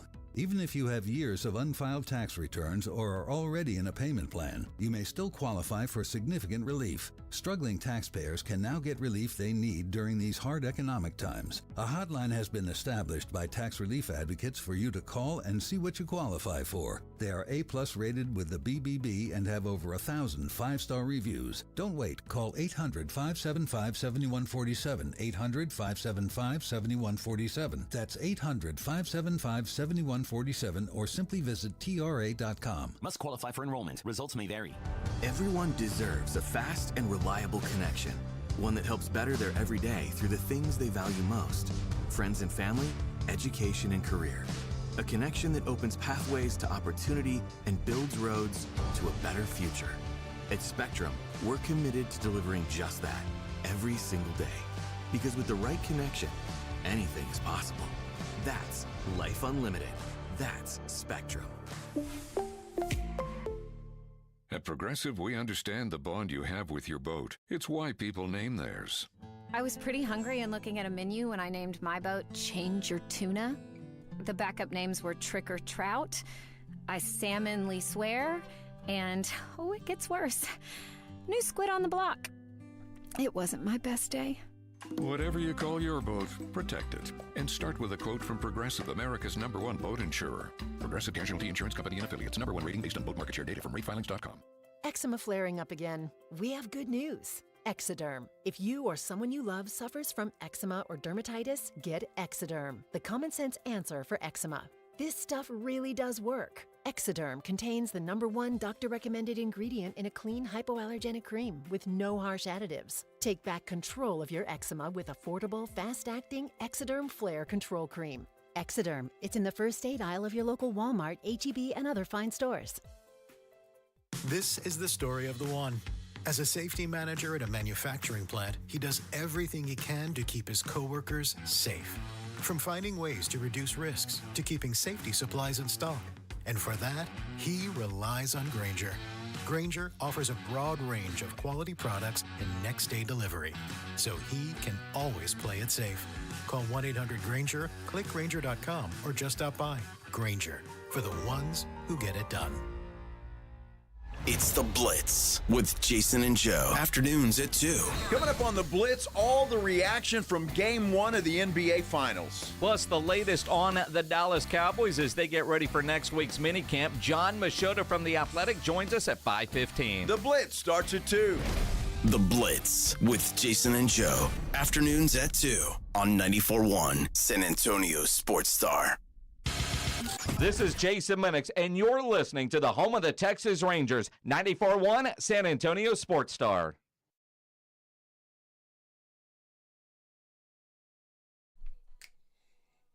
Weekend, Friday, getting down on Friday. Everybody's looking forward to the weekend, partying, yeah! I don't think they're partying in Yeah! OKC. Well, Anybody checked on them? Hey, man. Anybody checked on those Thunder fans today? Oh! I mean, listen, the entire state of Oklahoma. I know, Think right? about what it's like to not have indoor plumbing and your team lost. To have that, man, that is truly ripping the heart out and showing it to them beating. Do they have plumbing in the stadium? No, right? It's a whole big old The Pacers are like, hey, we noticed the visitors' locker room doesn't have running water. And they're like, yeah. Running water? Where are you from, Huh? boy? Where are you? Some kind of Yankee? Yeah, there's a pump out back. Dude, the most Oklahoma City photo all night long was a timeout late in the game. And the camera comes in, and the Oklahoma City fans are all standing and cheering, and they kind of pan the group that the high dollar tickets. And a dude is standing there in like cargo shorts and chanclas. Like I saw his like nasty, crusty feet standing on the side on the floor. Like, man, that is the most OKC thing you could see. Those fans deserve an F. I'm telling you, if sports talk dudes up there, call your fans out. That was embarrassing. That was They embarrassing. played a role in that loss. They didn't help their team at all. They were as afraid as a child in that last 2 minutes. They knew they acted like the game was over. They knew they were going to lose.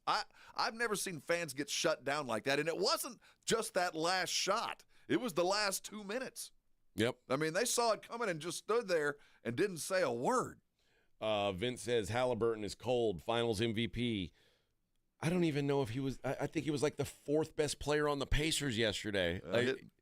Hitting big shots don't win it. Ask Pascal Siakam, who got the trophy in the East. Yeah, dude, it's just go out there, be consistent. Quite frankly, listen, a win is a win is a win, and the Pacers should be confident in themselves now. They did something that people like me certainly didn't think they were going to do. Not in Oklahoma City. I thought if the Pacers got one, it would be Game 3. But that said, if they are going to continue to win games against this team, Tyrese Haliburton has to be more of a factor than he was. Like, he's got to be a guy who's willing to take over games. And until the last minute of the game, he didn't seem interested in it. You know, I don't know how much effort you make to get him open. I just know that the type of defenders that are going to be on him, I don't know if he's capable of it physically. I don't, because, okay, you've got big, tough defenders, whether it's Wallace on him or they got Caruso on him. Caruso normally is guarding bigger dudes, or Dort, which, man, those guys, they push him off his dribble.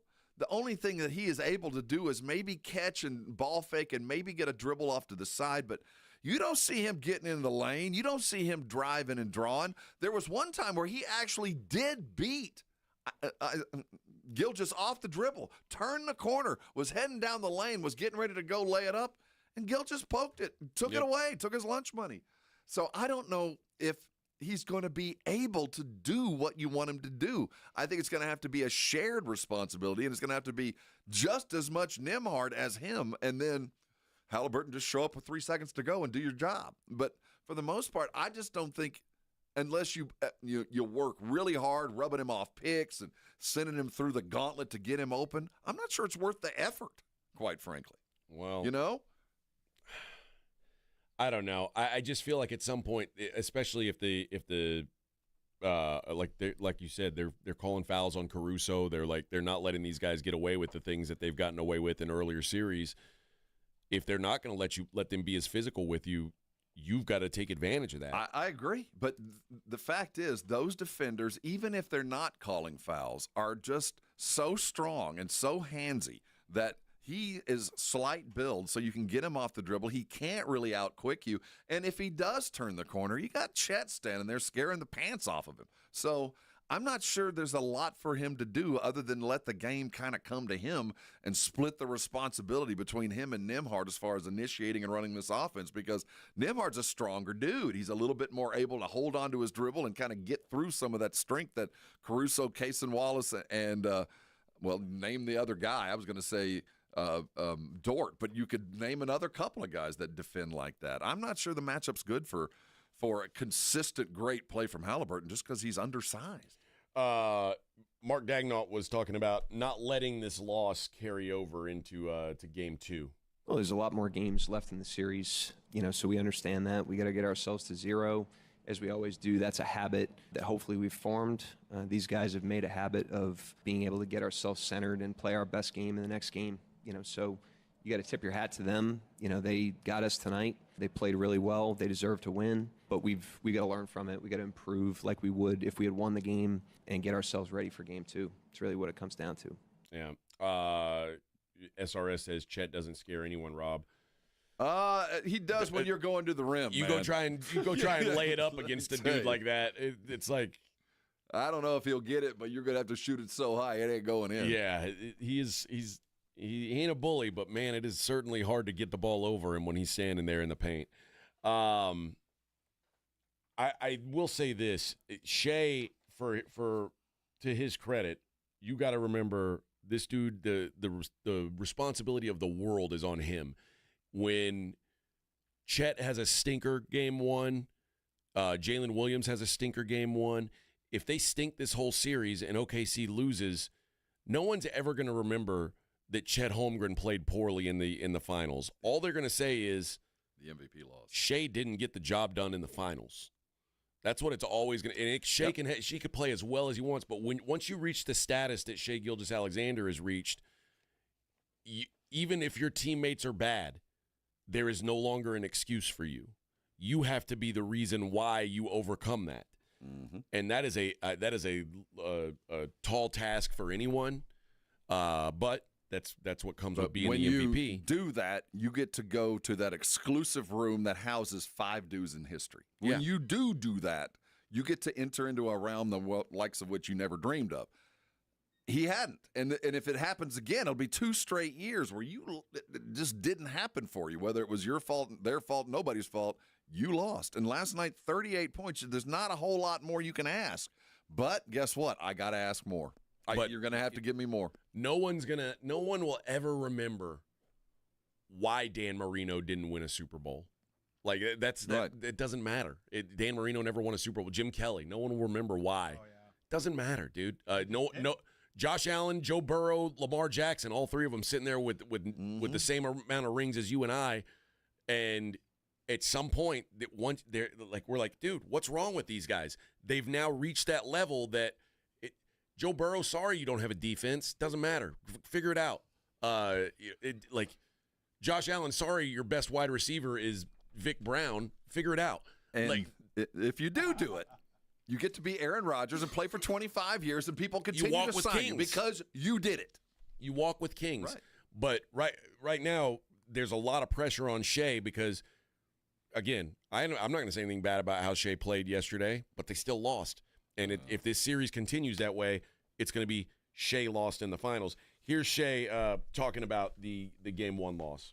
The series isn't 1-1, it's 1-4. So we have 4 more games to get. They have 3, and that's just where we are. We got to understand that, and we got to get to 4 before they get to 3 if we want to win the NBA championship, and it's that simple. It's not rocket science. We lost game 1. We have to be better. So much Tim Duncan. He reminds me so he much does. of Tim. Yeah, you're right. And here's him talking about how they need to respond heading into game 2. As much as we can, we just got to treat it like every other game, every other situation we've been in. Yes, we haven't been in this situation, but it doesn't mean our character has to change or what we did last time. It's still basketball, it's still the game of basketball that we grew up playing. The rules don't change just because we're in the finals. So it's like we've been in this situation before. In the other situation, we handled it well. We were better for game 2, and that's the goal. Yeah. Jason says 4th best player doesn't get the last shot.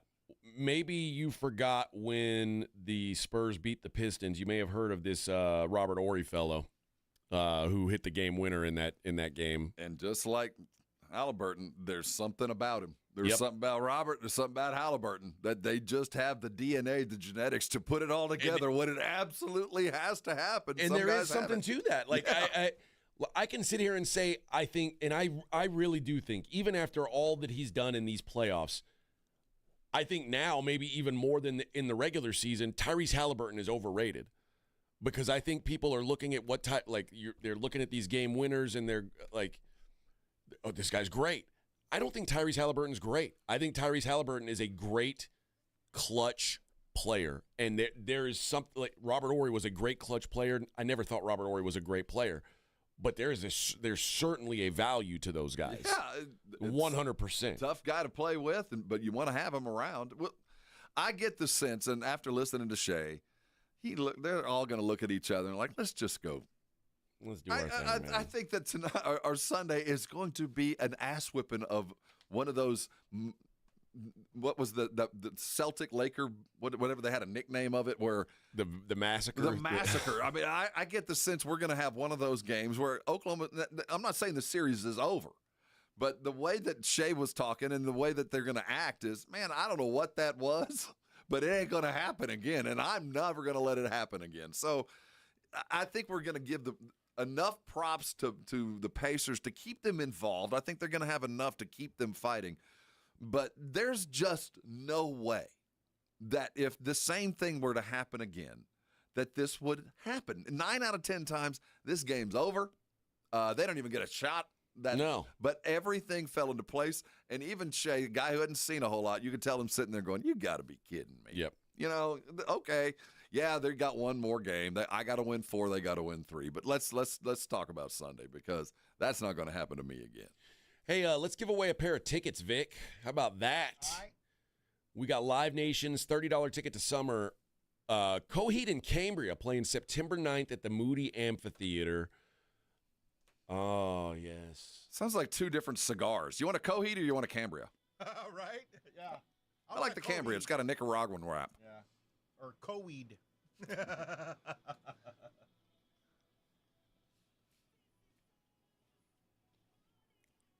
I have a couple of friends who are huge Coheed and Cambria fans. It's not for me. They're not my kind of band, but they don't sound like I thought they were going to sound like. Right. Who's the lead singer? How do I know this guy? I've got no idea. Has he been with any other band? I don't think so. Really? But I know a lot of dudes who like follow these guys around on tour. Oh yeah, throughout the country. Yeah. Butch, hey man, if you I don't find dislike it. find your thing, of course you don't. What does that mean?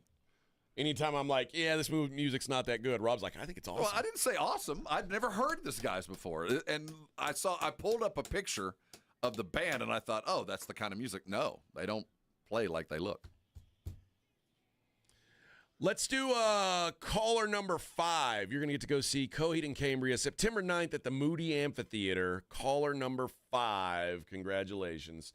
Keith says y'all gave Pacers 0 credit again. You're Shocker. Right. Yeah, you're right. Yeah. Call me when. Tell him again, Shay. Tell him what you told me. The series isn't 1st to 1, it's 1st to 4. So we have 4 more games to get. They have 3, and that's just where we are. We got to understand that, and we got to get to 4 before they get to 3 if we want to win an NBA championship, and it's that simple. It's not rocket science. We lost game 1. We have to be better. It's not rocket science, Keith. It's one game. It's not the 1st to 1. It's the 1st to 4. He says they're like the Pistons team that beat the Lakers. I hope they are. They hope they are. Right? They're going to have to be. You know, they're going to have to be. Dude, that Pistons team was so grimy. Like, when you played them, you were in a fight. The Pacers feel like the team that's like ducking and dodging and getting out of the way of a fight. Like, it doesn't feel the same to me at all. But 3 series into this, I know. The same thing over and over. I mean, maybe not the same style, but the same outcome. There's something to that. I'll give you that. You know, I talked about I gave a reference earlier where I was talking about it's hard to kill the Pacers. That Pistons team was like a honey badger. Like you would shoot it and it'd keep coming after you, and you'd shoot it again and it's got 3 bullet holes in it and it doesn't care. It's still trying to fight you. Oh yeah. The Pacers are like a wasp that you're trying to hit out of the air with a stick. And you keep missing them and they keep jumping up and stinging you, and you're like, damn it, I got to get rid of this wasp, but they keep finding a way to sting your ass. And they stung the Pacers in game 1. You shoot 50% from 3, you are going to be in every. You win. You win. I mean, you're going to be in every game. You might not win every one, but you're going to be certainly really, really close. Although that's what's crazy is like if you said, look at the 3-point percentage, look at the turnovers. I don't know how either one of those teams lost. Like the team, if you turn a team over 25 times, you should never lose. If you shoot 50% from 3, you should never lose. Yet both of them were, the Pacers won, the Thunder did lose, but they were both in danger of losing the game given those numbers. It's crazy. And what do you think is more repeatable or more fixable? The fixable part of this, and the less it's hard to repeat shooting 50% from three. The easy fix is to make more shots. For the Oklahoma City to hit those 12-foot shots, to hit the 18-foot open jump shot. You don't have to hit fadeaway threes off the glass like we saw the Pacers do. You just got to hit your easy shots. And you're going to ask the Pacers, they're going to have to repeat what they're doing. They're going to have to repeat. All Oklahoma City has to do is rise to the mean, not regress. Just get back to your normal game. You win this thing by 12 points. Well, I am of the belief, and again, it's easy for me to sit here and say this as I just got my ass kicked in game one. I'll be on the Thunder again in game two. I think that they blow them out here. Yeah, I think this is side, over on everything. I think that this is a punishment game. This is a game that I could see. I remember in that Nuggets game, I remember vividly game 2 against the Nuggets. The Thunder were kicking their ass so bad. They were up by like 50 points, and they still had their starters in, and they were waiting until the Thunder called. They brought Jokic and those guys over and set them down. Then they played until the next time out, and then they took their starters out. Like, they were in the mood to just work the kinks out. This is never going to happen again. The Thunder are thinking, this isn't about what you did. Exactly. This is about us. We got to fix ourselves. Exactly. And I think that's true. I don't think they woke up afraid today at all. All right. Halfway there on a Friday. Yay. Oh, plenty more show to come. We're going to have Dick Gerardi coming up in the next hour to talk about the big race coming up this weekend. Morning Huddle 94.1 San Antonio Sports Star.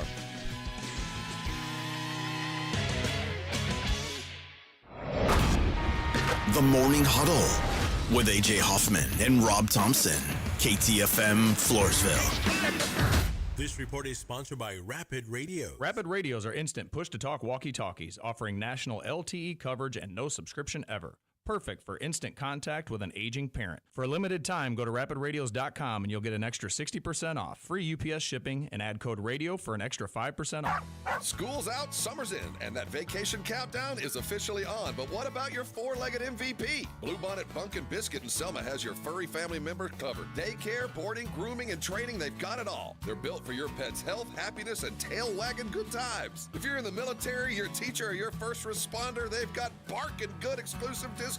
So go ahead, book that trip, hit the beach, crush your summer plans. Bluebonnet Bunkin' Biscuit has your pet in good hands. Because home away from home isn't just for humans. Bluebonnet Bunkin' Biscuits in Selma.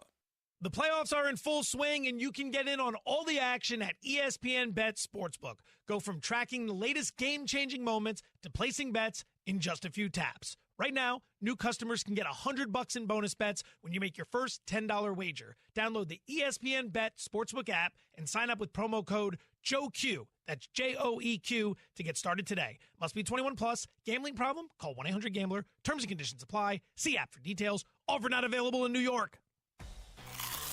Calling all snack MVPs, it's time to huddle up with Southern Recipe Small Batch Pork Rinds, the low-carb, high-protein snack with a flavor-packed crunch. From sea salt and cracked black pepper to hot honey, sweet barbecue, and more, these bold bites are ready to tackle your crunch time cravings. Find your flavor playbook at H-E-B and make every bite count. Because when it's crunch time, there's only one snack you need on your team. Southern Recipe Small Batch.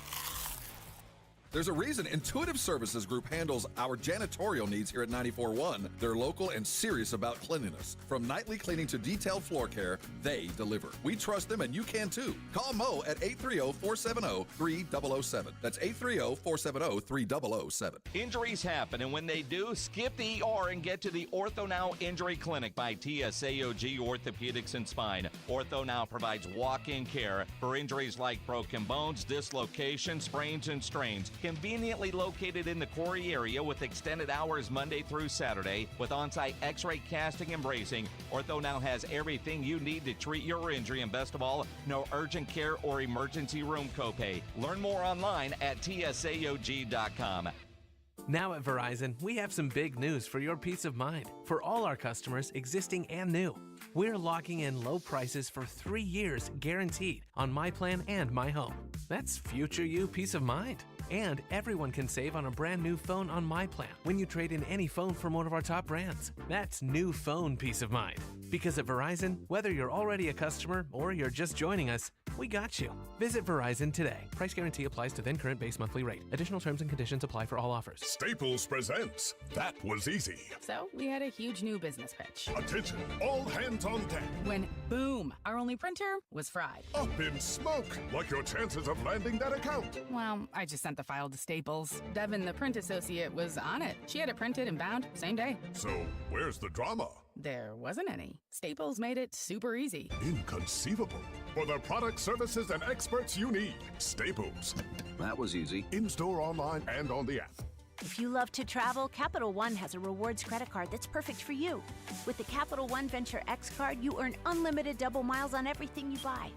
Plus, you get premium benefits at a collection of luxury hotels when you book on Capital One Travel. And with Venture X, you get access to over 1,000 airport lounges worldwide.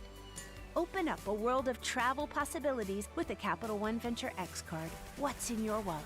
Terms apply. Lounge access is subject to change. See CapitalOne.com for details. Hi, my name's Jason Thompson. I've lived in San Antonio for more than 50 years. Went to grade school, high school, and graduated from law school right here. San Antonians have trusted me as their attorney after serious injury and fatality collision since 1994. My website is alawyerforus.com. Why a lawyer for us? Well, after several years of practice, I watched as insurance companies created their own law firms solely to defend against auto claims. Today, there are very few insurance companies that do not have their own captive law firm filled with attorneys whose job is to minimize what the insurance company has to pay on an auto claim. If you or a family member is injured in a traffic collision, you will need your own attorney. Just remember alawyerforus.com. For many lawyers you see on billboards, your case will be handled by a non-lawyer or a staff lawyer. If you call me, Jason Thompson, I will be the lawyer you speak with. The initial consultation is always free. If you or a family member needs an experienced attorney you can trust, I want you to call me, Jason Thompson. My number is 900-0400. That's 210-900-0400 or alawyerforus.com. 94.1 San Antonio Sports Star Traffic from News Talk 550 KTSA. Good morning. Looks like we just cleared that accident on 1604 westbound Kyle Seal Parkway. The off-ramp has reopened as well. Now on 1604 westbound from 281 to 35 should take you about 15, 17 minutes. 17, 18 minutes, 1604 northbound from 181 to I-10. Still have that ongoing road work downtown that is causing some delays. 35 lower level southbound Alamo to Laredo Street. Now that is closed. Upper level, we do have just one right lane open. I'm Debbie Alcacer, KTSA, Time Saver Traffic. San Antonio Sports Center. For 47 minutes, 40 seconds of Game 1 of the NBA Finals, Shai Gilgeous-Alexander outplayed Tyrese Haliburton, but that wasn't enough. Pacers win 111-110. Haliburton with .3 left. Game over. Game 2 Saturday night right here. In the NFL, it finally happened. Aaron Rodgers is expected to fly into Pittsburgh and sign with him. I'm Rob Thompson for 94.1 San Antonio Sports Star. From the studios of San Antonio Sports Star, reaching more sports fans than any station in South Texas. Welcome to the Morning Huddle with AJ Hoffman and Rob Thompson.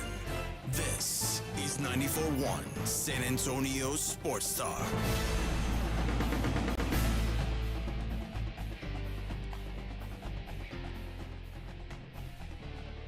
On the Morning Huddle, 94.1 San Antonio Sports Star on a Friday. We finally made it. Yay. Finally, we've made it. Yep. It's finally Friday. Finally. Ah, yes. My internet now won't be turned on until June 11th. 5 days of you're uncableized. So here's what happened. I'd go get a hotspot or something. Here's what happened. My wife ordered cable internet.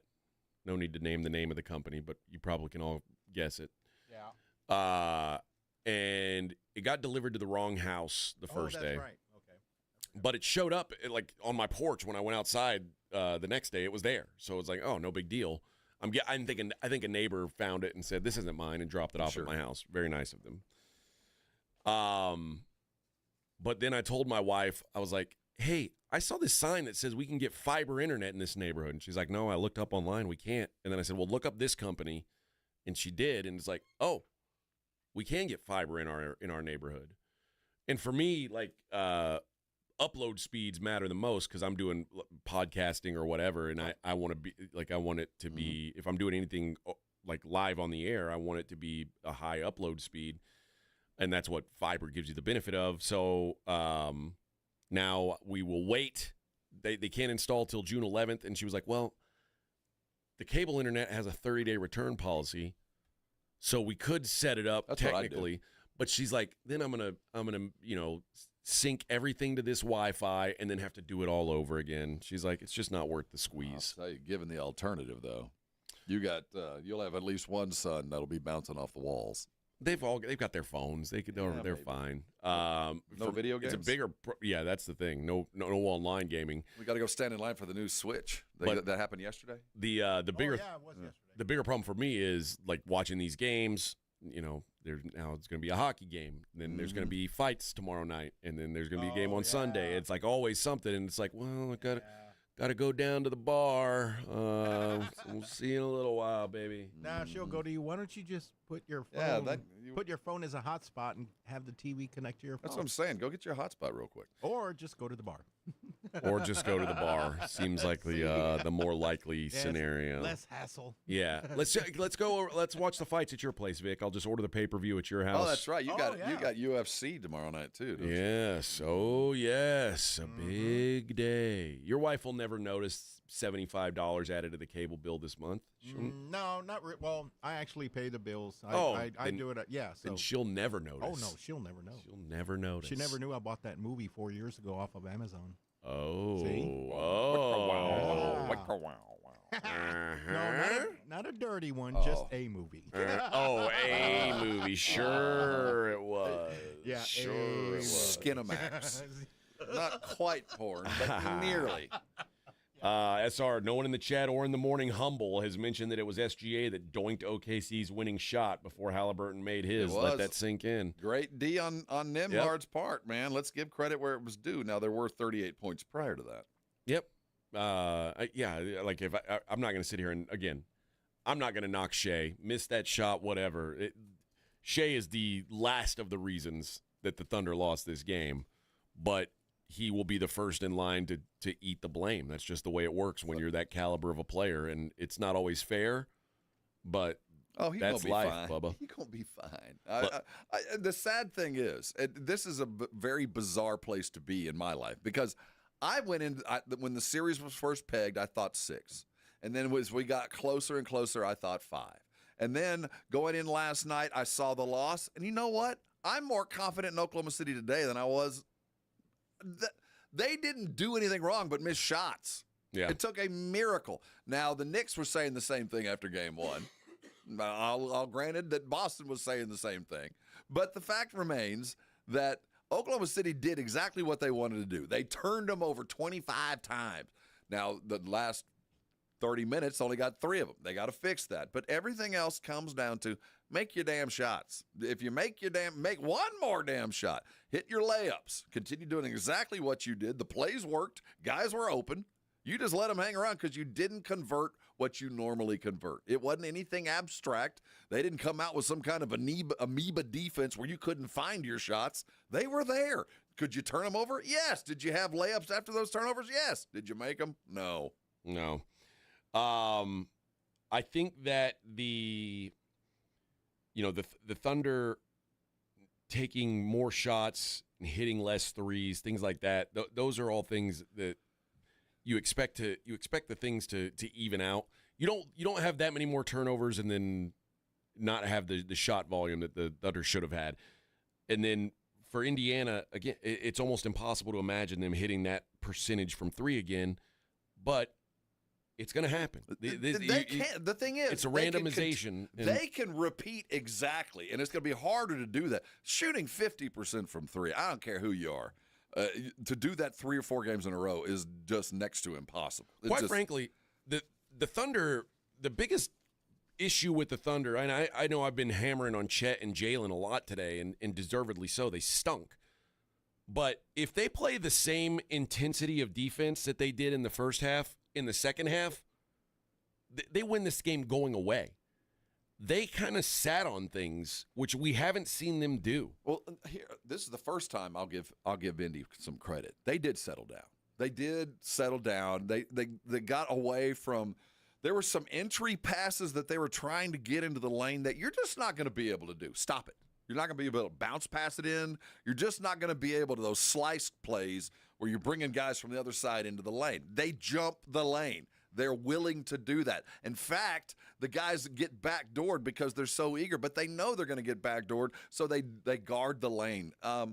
There's just Indiana, Carlisle, and specifics found out, look, we can't do these things. So once they stopped doing some of these dumb things as trying to pass one more time into the lane or skip passes, that is never going to work against OKC. They jump the lanes. So once they figured that out, that was on them. But OKC's pressure isn't going to go anywhere. It's going to continue. It's not going to get any less. It's going to be exactly where it was. And then the difference will be the whistles won't be quite as friendly to the Pacers. Since 2021, teams that lose game one at home have always been. I mean, they're the home team for a reason. Yeah, they're going to be favored, etc. But those higher seeds have gone 21-7 in game two, with a plus 12.1 point differential if they lost game one. I mentioned earlier the Thunder, when they lost game one, they blew out the Nuggets by 43 in game two. That said, Indiana, this is the third straight series that they won game one on the road. Yeah. And the other two times, guess what? They won game two. Yeah. So there's a reason they're here. Yeah. Maybe the Pacers are onto something. Maybe the Pacers are saying, "Hey, we've got this confidence." They're riding that confidence. That's I'm sure that's the mindset they're taking into it. Is like, we did this against the Cavs, we did this against the Knicks. We're not gonna just roll over and like you and I talk. You what do you call it? Profit taking. Profit taking. Yeah, it is.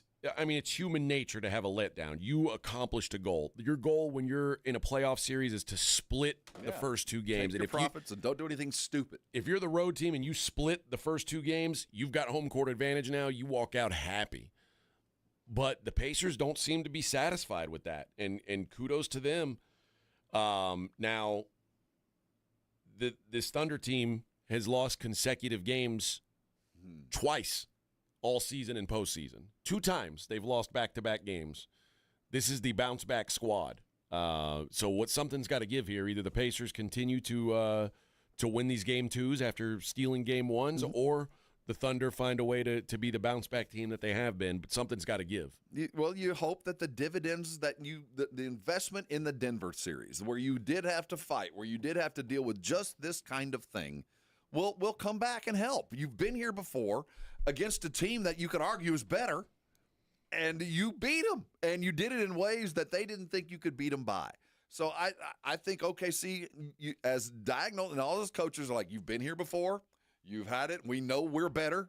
Let's just go. We're not even going to look at the game film. I'm going to look at like 7 plays, and it's probably the turnovers that didn't get converted. I'm going to look at those. We're not going to look at the Haliburton shot. We know what it was. And we're going to go fix those little tiny things that'll turn into a big win. And I think that combined with Indiana going, all we got to do now is win game 3. Game 2 is superfluous. We want it, but we don't absolutely have to have it. We know we have to have 3. So I'm going to use everything about the practice and the game 2 to make sure that I am ready for game 3. Because if I can have 2-1 lead at home going into game 4, that's where I want to be. So when the replay happened with 22 seconds left, and it was then a 1-point game, Thunderball 1-point game, Carlisle said that he told his team, do not call a timeout. See, that's He said, I don't want to let the Thunder set up their defense. And, there's that argument. But for me, in the finals, it just takes the nuts, the cojones to go ahead and go make your play.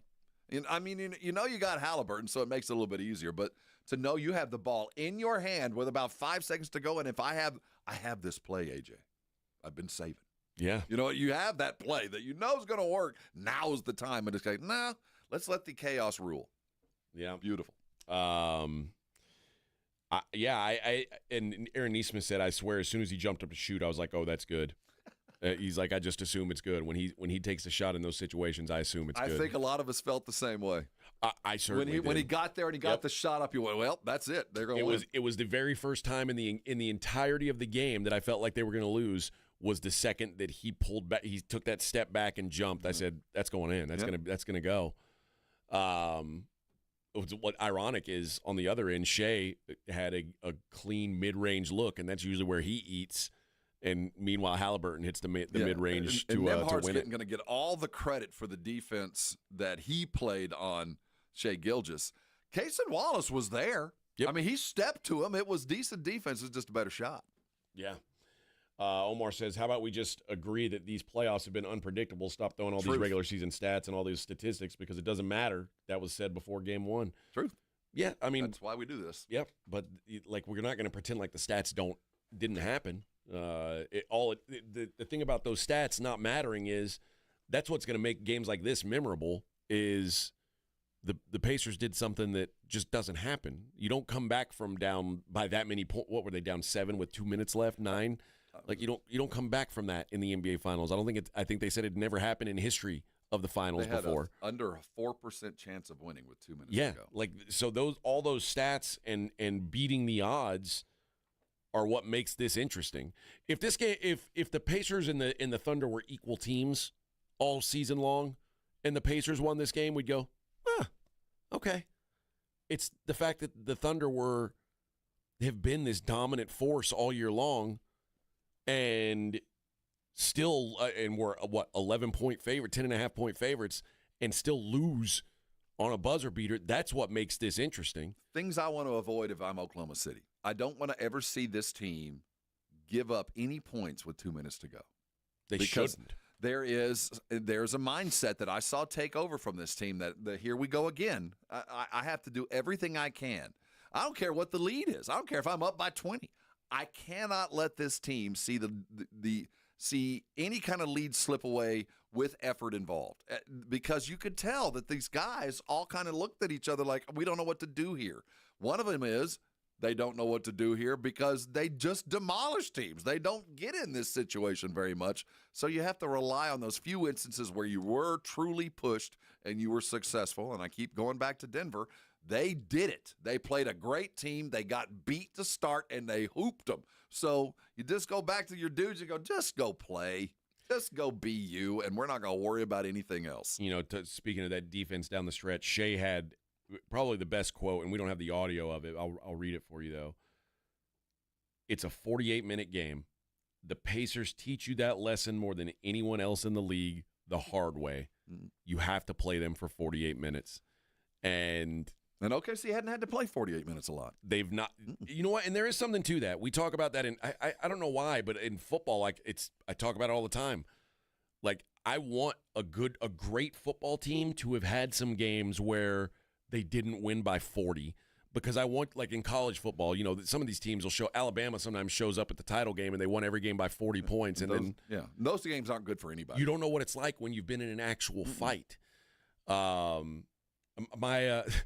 My MMA coach in my third fight, I'd won my first 2 fights. I'd got real quick submissions, and my coach in my third MMA fight said, "I don't want you to submit this guy. Whatever happens, he said, even if it goes the full distance, I want you to not submit this guy. I want you to use your hands, use your kicks."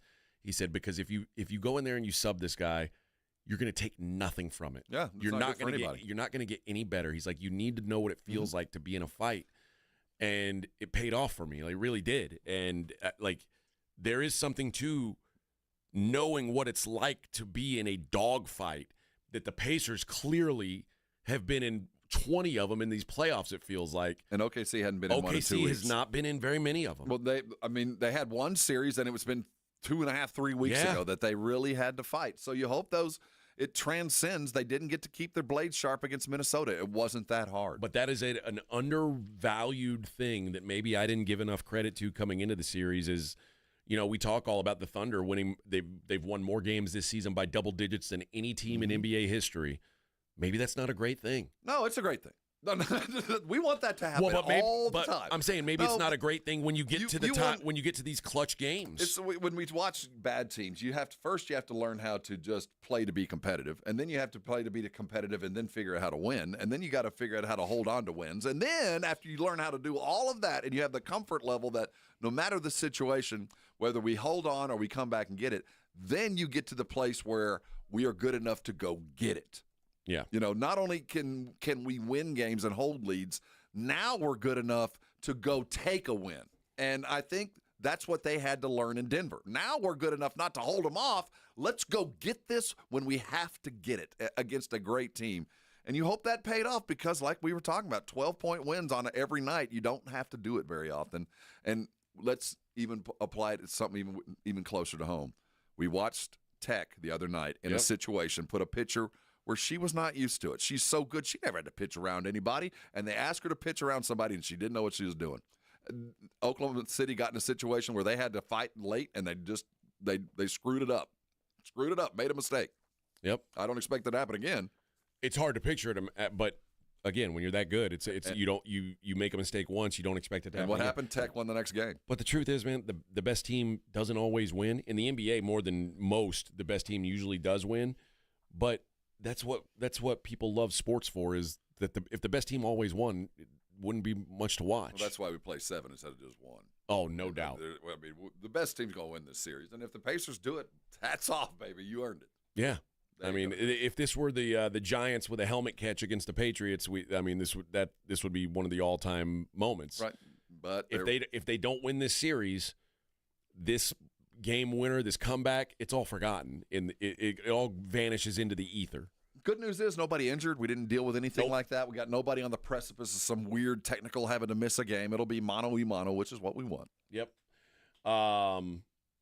Wesley says this series reminds me a lot of the Spurs-Rockets Western Conference Finals '95. The battle isn't the bigs, it's the point guards, but the MVP is leading a soft team with talent against a tough-as-nails Pacer team that rips hearts out.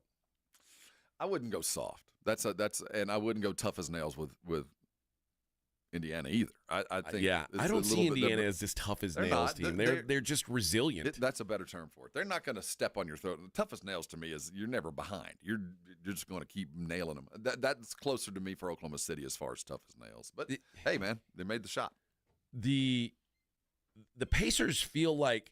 Do you remember when Homer Simpson was a boxer, and like the whole strength that he had was you couldn't knock him out? So he was like he would just go into these fights and he'd just get punched in the face a whole bunch until the other guy would get tired and then Homer would knock him over. That's what the Pacers are. Like they can just take punch and punch and punch and they don't fall down. So at the end, if you're tired, they can just knock you over. That's what it felt like last night. Like the Pacers are boxer Homer Simpson. That's what they are. That's the best analogy I can come up with. I wonder what would have happened if this game would have been in Indiana, and they weren't hoping for crowd help, and there's something about being on the road and doing that kind of stuff where maybe they'd have been a little bit more on edge, maybe they'd have been a little bit tighter. The home might not have been the best place for them to start because it was awfully easy in that first half. The turnovers came easy. They were running down the court. They were missing shots, but I don't think they really took the full measure of what was happening. I mean, it was an easy game. They were running up and down. They were getting stops. They were getting turnovers, and they just didn't have the lead. And I don't think it registered to them that we're not playing very good. But because I think they kind of felt like they were. Yeah, oddly enough, even at halftime, it didn't feel like the Thunder were running away with it. Like it felt like they should have had more of a lead than they did at halftime. But I think if you're playing, everything you want to do, you're doing. My best guy's got 25. Yeah.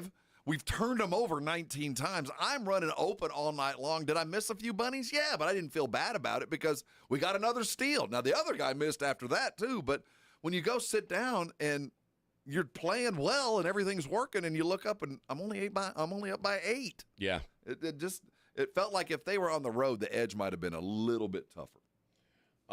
B. Hannon said this is the 2001 Finals when the Sixers won the first game, then got swept by the Lakers. Very much feels like that.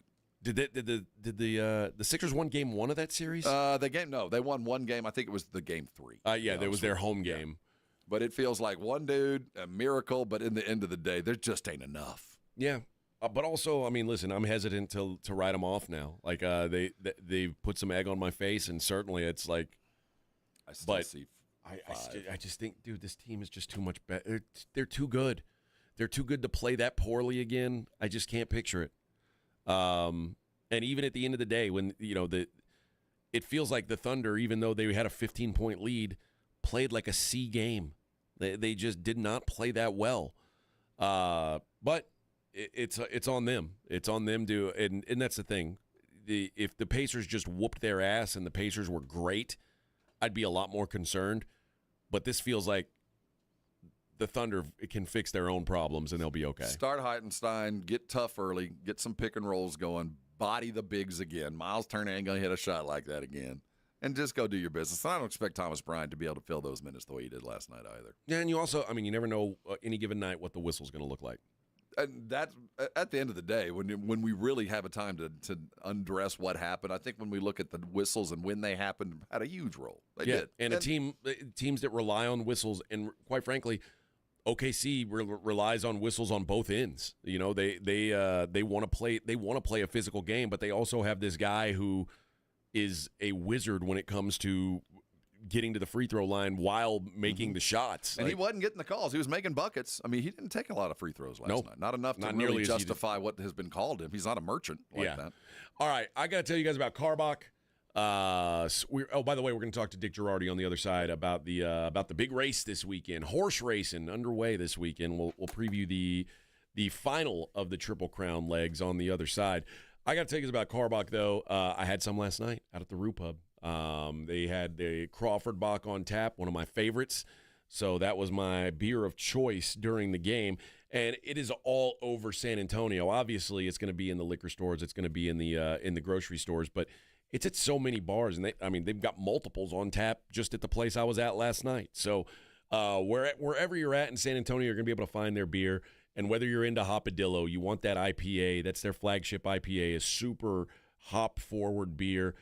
They've, in fact, got the Hopadillo Imperial on shelves right now that's 9.9%, double the fun of regular Hopadillo.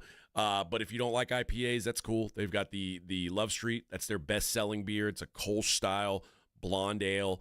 They've got the Crawford Bach. They've got Ziegenbach. There's something for everybody in the lineup. You're going to find something you like with Carbach. So when you're out this weekend, you're watching games, you're watching fights, you're watching hockey, whatever it is, go ahead and ask your bartender to please make it a Carbach. 94.1 San Antonio Sports Star traffic from News Talk 550 KTSA. Good morning. As you head into your commute, we've got a new trouble spot, 281 northbound Hildebrand. Disabled vehicle, they quickly moved it off a main lane. It's off to the shoulder, right shoulder. And then this busy intersection at Wurzbach near Bandera Road. We're getting reports of an accident. Downtown, this ongoing road work on 35, lower level, southbound Alamo to Laredo Street, that's closed, and then upper level, only the right lane open. I'm Debbie Alcacer, KTSA, Time Saver Traffic. This report is sponsored by Rapid Radio. Rapid Radios are instant push-to-talk walkie-talkies, offering national LTE coverage and no subscription ever. Perfect for instant contact with an aging parent. For a limited time, go to rapidradios.com and you'll get an extra 60% off, free UPS shipping, and add code RADIO for an extra 5% off. The John Clay Wolf Show. Here's what's going on in the Wolf Pack. Please keep in mind during your stay, el perro es no comida. Oh, that's good. What did he say? Don't eat the dog. He said, don't eat the dog. I know what that is. The John Clay Wolf Show. Catch the John Clay Wolf Show Saturdays from 9 a.m. to noon right here on San Antonio Sports Star. Have you been thinking about starting TRT? The time is now. You can visit any Synergenics or Low T center and get your consultation and test free. Don't let Low T slow you down this summer. Get the energy you need at Low T Center and Synergenics. Offer limited. Book now at fixmylowt.com. Don't let pain hold you back from living your best life. I'm Dr. Jason Garrett with Erasti. At Erasti, we're dedicated to providing fast, effective relief from pain. Whether you've been dealing with a chronic discomfort for years or have recently suffered an injury, our goal is to help you recover quickly. Our treatment is all natural, non-invasive, and covered by most insurance plans. With convenient locations nearby, relief is just a call away. Visit Erasti.com. That's AIRROSTI.com. Erasti, we fix pain fast. This is the story of the one. As a lineman, he does whatever it takes to keep the power on in his community. And he wants a partner like Grainger who does the same.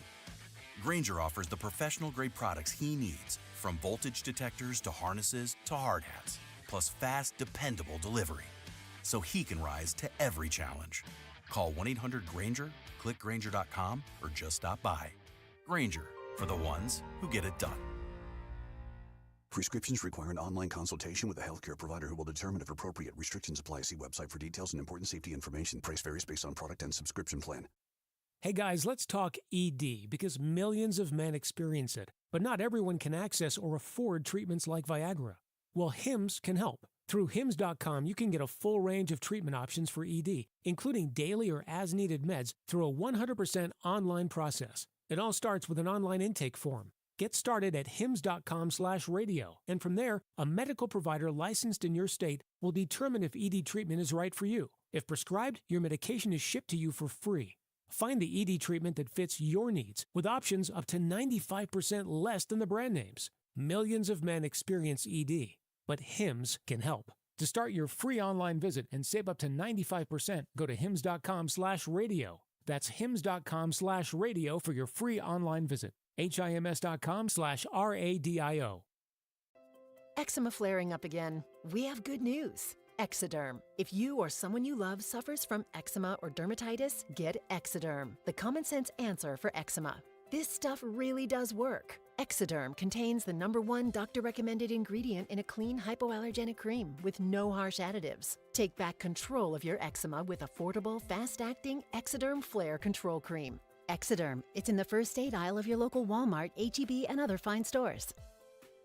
Hi, everybody. Joe Reinagle here for the Golf Club of Texas. I absolutely love the Golf Club of Texas. They've made so many improvements to the golf course, from brand new cart paths to resodding the greens and fairways. You might think it's a private club, but it's not. It's open to the public 7 days a week. Best rates are always online at golfclubtexas.com. That's golfclubtexas.com. The Golf Club of Texas, you know where it is, right there off Briggs Ranch Road off Highway 90. The Golf Club of Texas is the friendliest golf course in Texas. Have you ever closed your eyes and pictured owning a piece of the Texas coast? Ocean views, world-class fishing off of Matagorda Bay? Well, dream no more. This Saturday, June 7th, Driftwood Shores at Wolf Point is dropping the final release of these incredible coastal properties. We're talking 1 to 3 acre properties, all with ocean access for just $49.9. You heard correctly, $49.9. This gated community has a waterfront resort-style pool and cabana, your own boat slip and launch, even boat and RV storage, plus paved roads and underground utilities. It's the whole shebang. It's all happening this Saturday, June 7th. 1 to 3 acres with ocean access, just $49.9. Yes, just $49.9. Call now for your private tour at 210-853-0389. Excellent financing. Don't wait another minute. Call 210-853-0389. That's 210-853-0389. Texas coastal land has never been this affordable. This is the story of the one. As a safety manager at a manufacturing plant, he does everything he can to keep his coworkers safe. From finding ways to reduce risks to keeping safety supplies in stock. And for that, he relies on Grainger. Grainger offers a broad range of quality products and next-day delivery, so he can always play it safe.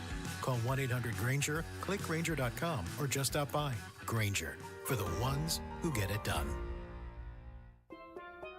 Here at the Almond Joy Factory, where tropical vibes abound, we use soft, fresh-tasting coconut. The crunchiest almonds and delicious chocolate candy. Ah, but do you know what our most important ingredient is? Sometimes you feel like a nut. Sometimes you don't.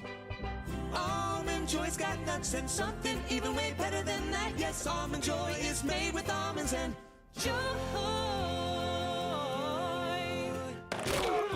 It's the Morning Huddle with AJ Hoffman and Rob Thompson on 94.1 San Antonio's Sports Star.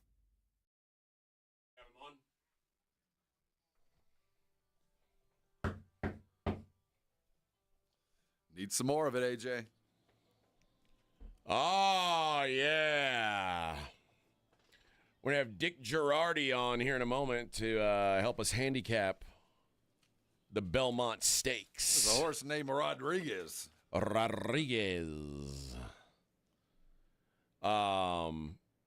Yeah, I'm. It's funny because we've had one horse that won the Derby, one that won this Preakness, and you would think they'd be looked at as kind of equals, and they most certainly are not looked at as equals. Everyone seems to think that this journalism is the dude.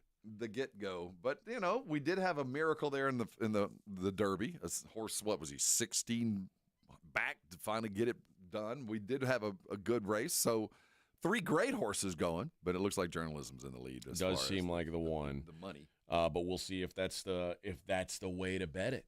We'll see what Dick Gerardi has to say. Couple horses, I think I'm interested in a horse, and I'm going to ask him about, and we'll see if he poo-poos me or not. I've got an idea on one. It's a little easier when you see these smaller fields than like the Derby. It's hard to pick somebody out of the Derby. There's a million horses. But in the Belmont Stakes, the Preakness is a shorter field. You should be able to. I think you can maybe find a little more value in those things. But let's do it now. Let's go to the phones to the Buyers Barricades guest line and bring on horse racing expert Dick Gerardi. Good morning, Dick. Morning. How are you? We're doing all right, man. I was just telling Rob. It seems like we've got a horse that won the Derby, and we've got a horse that won the Preakness, and you would think, oh, maybe these two horses are close to equal, but the market doesn't seem to think that they're even remotely in the same class. This journalism is getting a whole lot of love, isn't he? Yeah, I think what happens in that circumstance is what is the last thing you saw, right? The last thing you saw was this incredible win in the Preakness where the horse has no chance at the top of the stretch, where he gets caught in that squeeze, and all of a sudden the Gosker's like 5-6 lengths in front of him. So, yeah, I think that's why journalism will go favored, even though Sovereignty did beat him in the Derby. Now, let's talk about that, him getting squeezed. I was reading somewhere that, like, and they don't have these odds in the U.S., but, like, on some European books, like, at that point of the race, he was like a 5% chance to win. Like, this would have been like the Pacers last night, like dead in the water, and somehow came back to win. How impressive was what he did coming out of that squeeze that you talked about at the Preakness? I've never seen anything quite like it, and obviously I've seen thousands of races. Yeah, I would have said 5% was high. After, I'm sitting I was about 100 yards from the finish line in the grandstand at Pimlico that day, and I'm looking at journalism, and I'm looking at Gosker, and I'm just going, there's just no time. There's just not enough time to catch up. But the fact that he did, yeah, it's a great analogy. It was very similar to the Pacers. And the big difference in horse racing and obviously other sports is it all happens in 2 minutes, right? And if things go wrong, it's just almost impossible to recover. Where I frankly have no idea what's going on with the Pacers. I mean, this is the 4th time they've done it. I can't explain any of it. But that's mind-boggling. But, yeah, in horse racing, it almost never happens, because something that happens early in a race completely affects it, and your chance really is generally the next race. But in journalism's case, he found a way to win anyway. Go check out all the lines at BetOnline for the most up-to-date odds and props on the 157th running the Belmont. Let's talk about Rodriguez, Baffert's horse. Hadn't been there, a lot of speed. What do you expect from him? So it was entered in the Derby and scratched, had a little bit of a hook problem. They still wanted to run in the Preakness, but Baffert just didn't think he was ready. So they've been meaning to run him in these races all along. He won the Wood Memorial, the prep in New York for the Kentucky Derby. He's either going to be in front or at least battling for the front with a 5 Crudo. And because it's Baffert, the horse is dangerous, especially if he gets out there by himself. But you know what? I just don't think he's good enough. And it'd be one thing if he was running against a weak field, but he's not. He's running against the Derby winner, the Preakness winner, and the Derby third Baeza. So, yeah, I don't see it. But if he's out there 2-3 lengths in front and cruising, and it'd be nice if they let you bet at that point, he will have a chance. You talked early speed. Does Crudo have that too? He does. Yeah, that's his same game. And it looked like Rodriguez was going to easily be in front. Crudo was they just decided last weekend to enter him. He was kind of last second. I'm sure Baffert wasn't thrilled when he found out. Crudo actually won a race called the Sir Barton Stakes. It was on the Preakness undercard, And he's won the races he's won. He's 2 for 3. Both of them were won the same way. He got to the front and kept on going. You mentioned Baeza, and I think that's the horse that I look at as the value horse in here if you're trying to fade journalism and sovereignty. Yep. And I only take what I saw from at the Derby when I feel like if the Derby was a little bit longer of a race, the way he closed it, he could have won. And then I was reading that he finished like half a length behind journalism at the Santa Anita Derby. So it seems like this is a pretty good horse, and the odds on him compared to these top dogs, you do get a little value with him. What do you think of that horse? Absolutely a contender. I thought his Derby was sensational. The race at Santa Anita was sensational. And he actually, if you watch the replay of the Derby on the far turn, they were following journalism, Flavien Prat on Baeza, and he just couldn't keep up on the turn. And because he couldn't keep up, he ended up running into that wall of horses that's starting to slow down at the top of the stretch, messed up his momentum a little bit. And then you said, here he comes late. He's got a couple of things going for him. He's got the 5 weeks rest, which obviously journalism does not have. Sovereignty has it as well. And he's got Flavien Prat, who's easily the best jockey in the country right now. He just does things that other jockeys don't do. He's smart. He's fearless. He moves at the right moment. So, and what you're saying is maybe the biggest point of all. He's going to be by far the better price of those 3 horses. Is there a Z at the end of his name? Is that worthy of a bet? Yeah, I bet that. Do you like that prop bet? Maybe. So well, the easiest prop, Nick, right now to me looks like let's ride the wave, the trend. The horses are pooping on the track. Yeah, so here's a couple of the props from Bet Online. So the one that everybody loves, will a Belmont runner poop on the track on television? Now, this was an even money bet at the Derby and the Preakness, but because it happened in both, they've raised the odds. Yes is now plus 180. No is minus 140. So, yeah, it's been a winner. It's the only sure thing that's happened so far. But how about this one? The winning jockey's name ending in Z. So we have the 1 with Irad Ortiz, that's Hill Road, who I think is a marginal contender. The 4 Uncaged with Luis Saez, I don't like at all. And the 5 Crudo with John Velasquez. And you get 6-1 on that one. If any of those 3 horses win, that's plus 600. Okay, yeah, decent price there. Decent price there. Consonant. Hey, let me ask you, Dick, about Sovereignty, who, like you said, he has not run since the Kentucky Derby. They skipped the Preakness.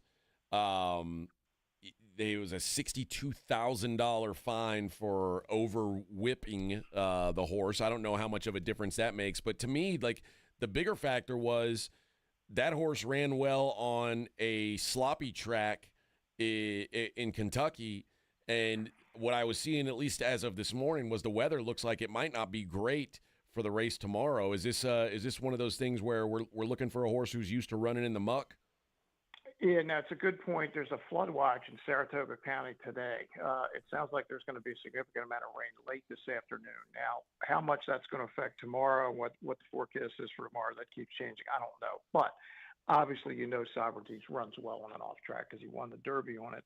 And you know what else? That kind of race kind of set up for him. It was a hot pace. He was kind of back there by himself. The circumstances really everything were in his favor. Takes nothing away from him. I think the circumstances are going to be less in his favor this time. The pace isn't going to be as hot. He's going to have to pass both journalism and Baeza this time. He could do it. It's not like he can't do it. I just think that he ran the perfect setup race in the Derby. I don't think he's going to get that tomorrow. And this is neither here nor there, but in the annals of time, the race is different. We're running a little bit different length. And I know they're all running the same race, but how much is it different because they're running a bit of a shorter race this year than normal?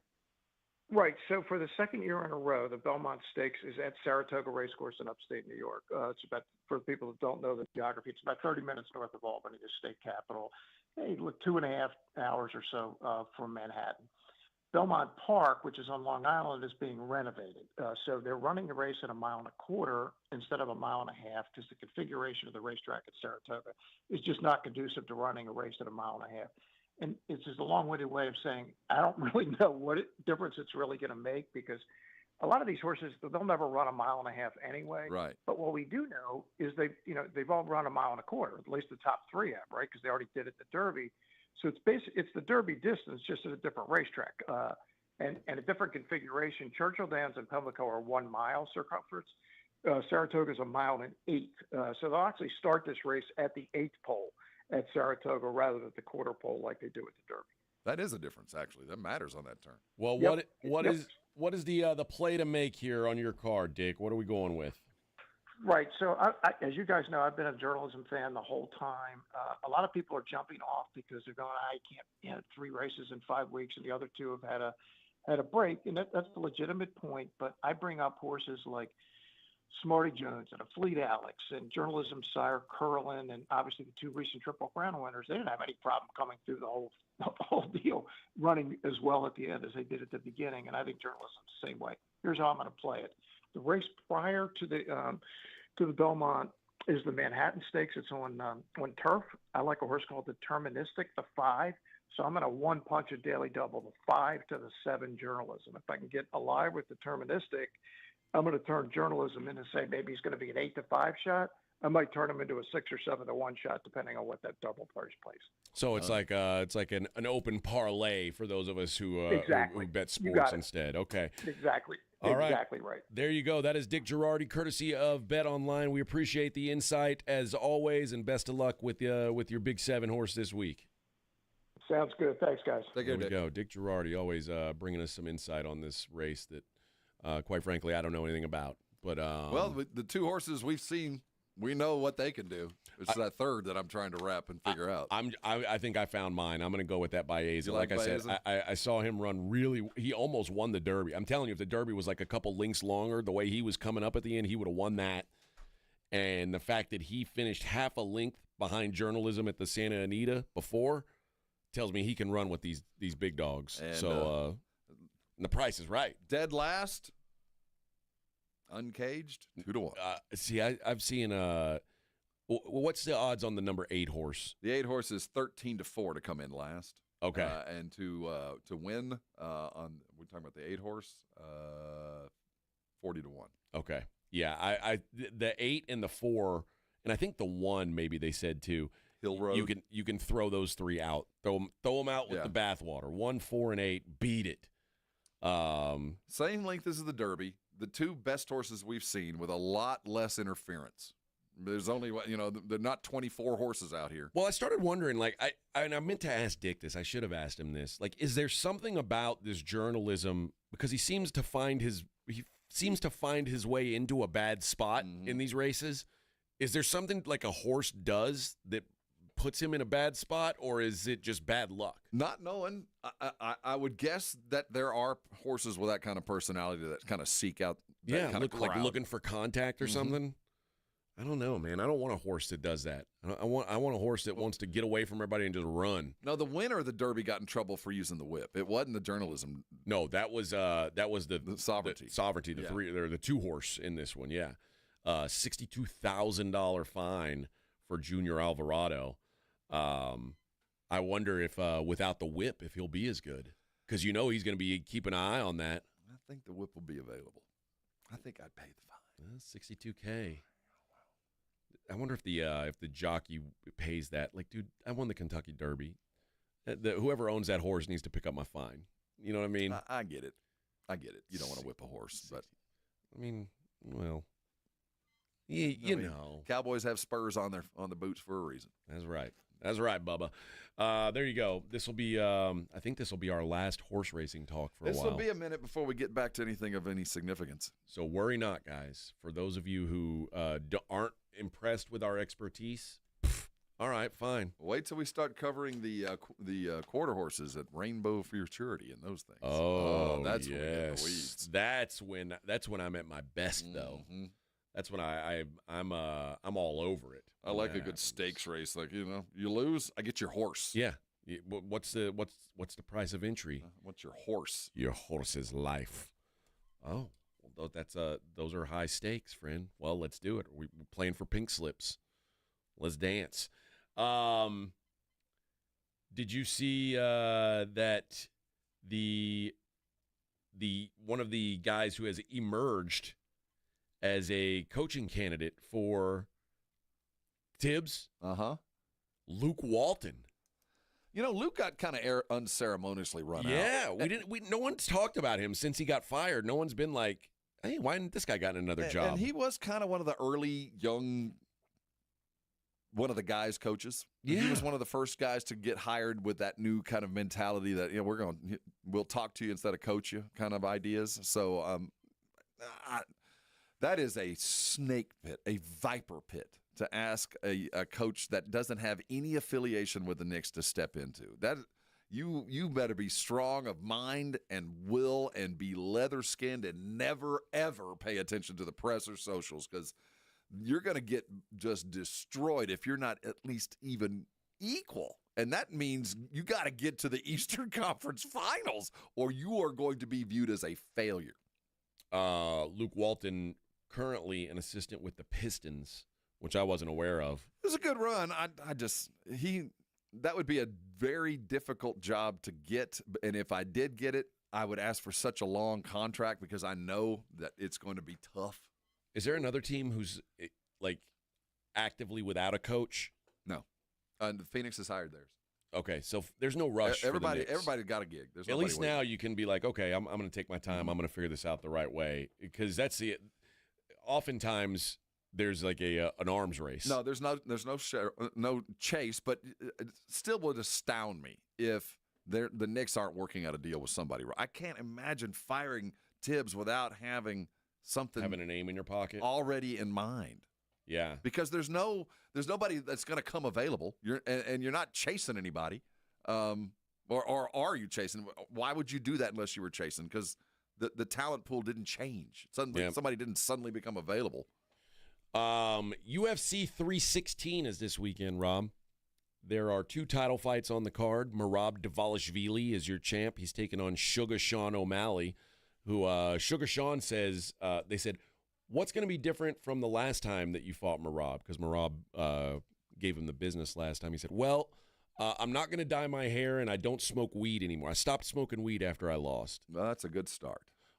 But I don't know if that's necessarily enough to win a fight. The last time before that fight, O'Malley was the dude, man. He was the rising superstar. And this is where I think the UFC is making a mistake, because they were putting in O'Malley with guys who would fight the kind of fight that he wanted to fight. O'Malley doesn't want to wrestle. And you put him in there with Merab, a guy who doesn't get tired and will just keep chasing wrestling, you're going to get more of that. In the co-main event, which is also a title fight, a ladies' title fight between in a row. Juliana Pena and Kayla Harrison.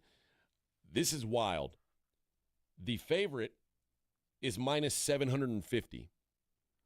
The underdog, who happens to be the defending champion, is plus 525. So the underdog is the champion, and a massive one at that, and I think kind of rightfully so. I don't think Juliana Pena is very good. She, despite the fact she's had the title twice, and I don't think she's good. She beat Amanda Nunes, who is the greatest of all time, in what I think is one of the flukiest wins ever. But you know what? She did it. Got to give credit where it's due. But I don't think that makes her a great fighter, and I think she's in over her head here. And it was announced yesterday that Amanda Nunes is going to be at the fights. She's going to come out of retirement, and she is fighting the winner of this fight. So the GOAT coming back to claim her crown after this fight tomorrow night. So some interest in UFC 316. There should be some fun fights on the card. Patchy Mix, who's been one of the best guys not in the UFC, makes his UFC debut. All of that on pay-per-view. Mama, was your nickname Cyborg? That's not her. I know. Every time I hear that lady. Yeah. We need to give a good nickname. Yeah. Amanda Nunes. She sells Tecate, right? Amanda Nunes is the Lioness. But doesn't she endorse She Tecate? does one of those beers, Or yeah. One of those? Yeah. Yep. The Lioness is what they call her. But she's the best. She is the best woman's fighter ever. Now, this Kayla Harrison, who, by the way, is jacked, absolutely just yoked. She is a 2-time Olympic gold medalist in judo. So like Ronda Rousey, remember when she came, because Ronda Rousey was so great at judo. Kayla Harrison's better at judo than Ronda Rousey was.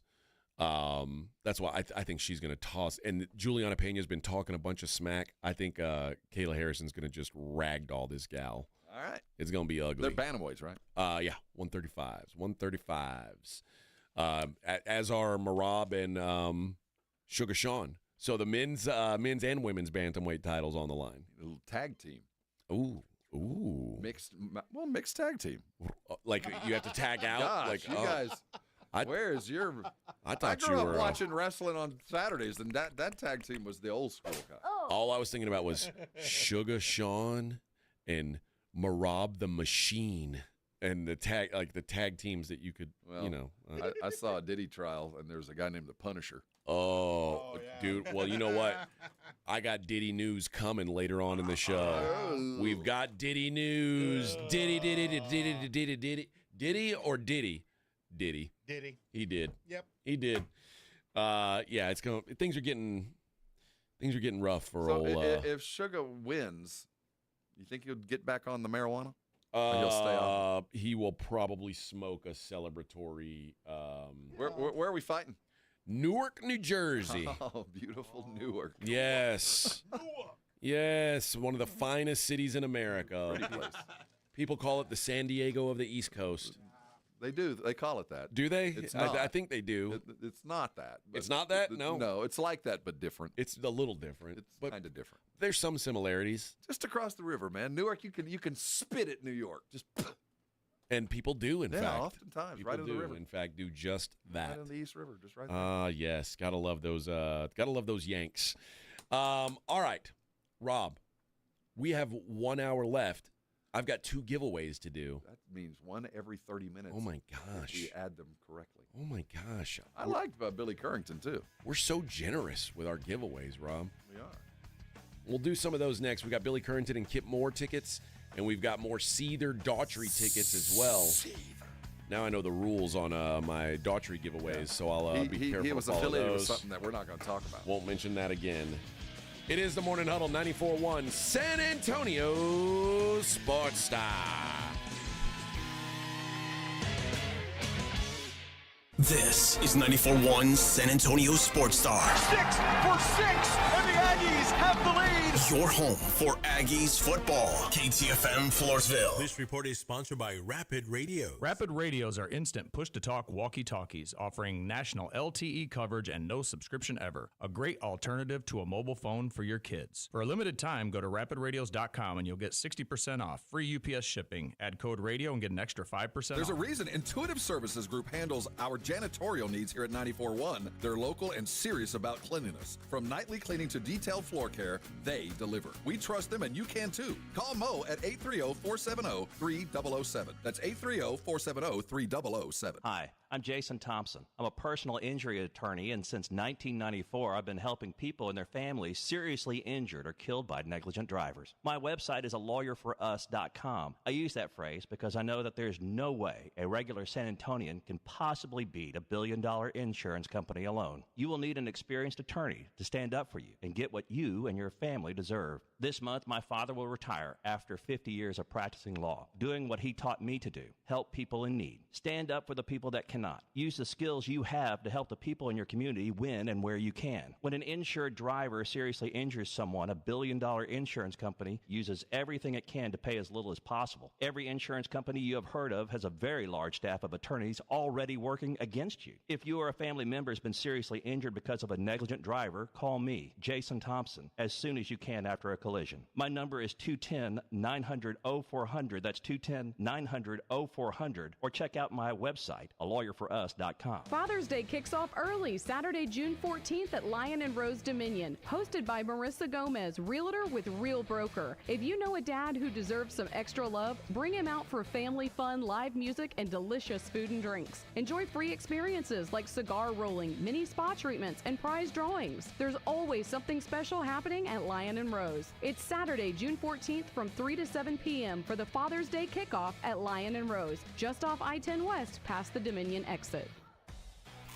Hunger striking, snack time calling, it's crunch time. Southern Recipe Small Batch Pork Rinds brings you the boldest protein-packed crunch you can't resist with mouth-watering flavors like hot honey, sweet barbecue, and sea salt and cracked black pepper. Why settle for chips when you can level up your snacking game? Plus, they're low-carb, high-protein, and made for adventurous appetites. Score big flavor today. Grab Southern Recipe Small Batch Pork Rinds at H-E-B.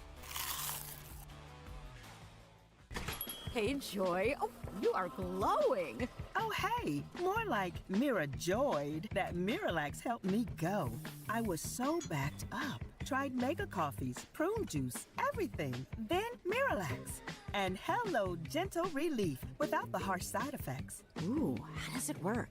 It works naturally with the water in your body for constipation relief. Find Miralax today at Walmart. Use as directed for occasional constipation. It's summer. Time to enjoy long days, lazy nights, and great food. Because Uber Eats has deals all summer long. So, when hunger strikes, don't sweat it. Delicious deals are just a tap away on Uber Eats. Enjoy all your favorite grocery items delivered straight to you. Get ice cream, soda, and snacks from your favorite stores like Wegmans and CVS and make the most of every moment. Now that sounds like a good summer. Order now on Uber Eats. Terms apply. Product availability varies by region. See app for details. Ready to order? Yes. We're earning unlimited 3% cash back on dining and entertainment with a Capital One Saver card. So let's just get one of everything. Everything? Fire everything. The Capital One Saver card is at table 27 and they're earning unlimited 3% cash back. Yes, Chef! This is so nice. Had a feeling you'd want 3% cash back on dessert. Ooh, tiramisu. Earn unlimited 3% cash back on dining and entertainment with the Capital One Saver card. Capital One, what's in your wallet? Terms apply. See CapitalOne.com for details. This is the story of the one. As a lineman, he does whatever it takes to keep the power on in his community. And he wants a partner like Grainger who does the same.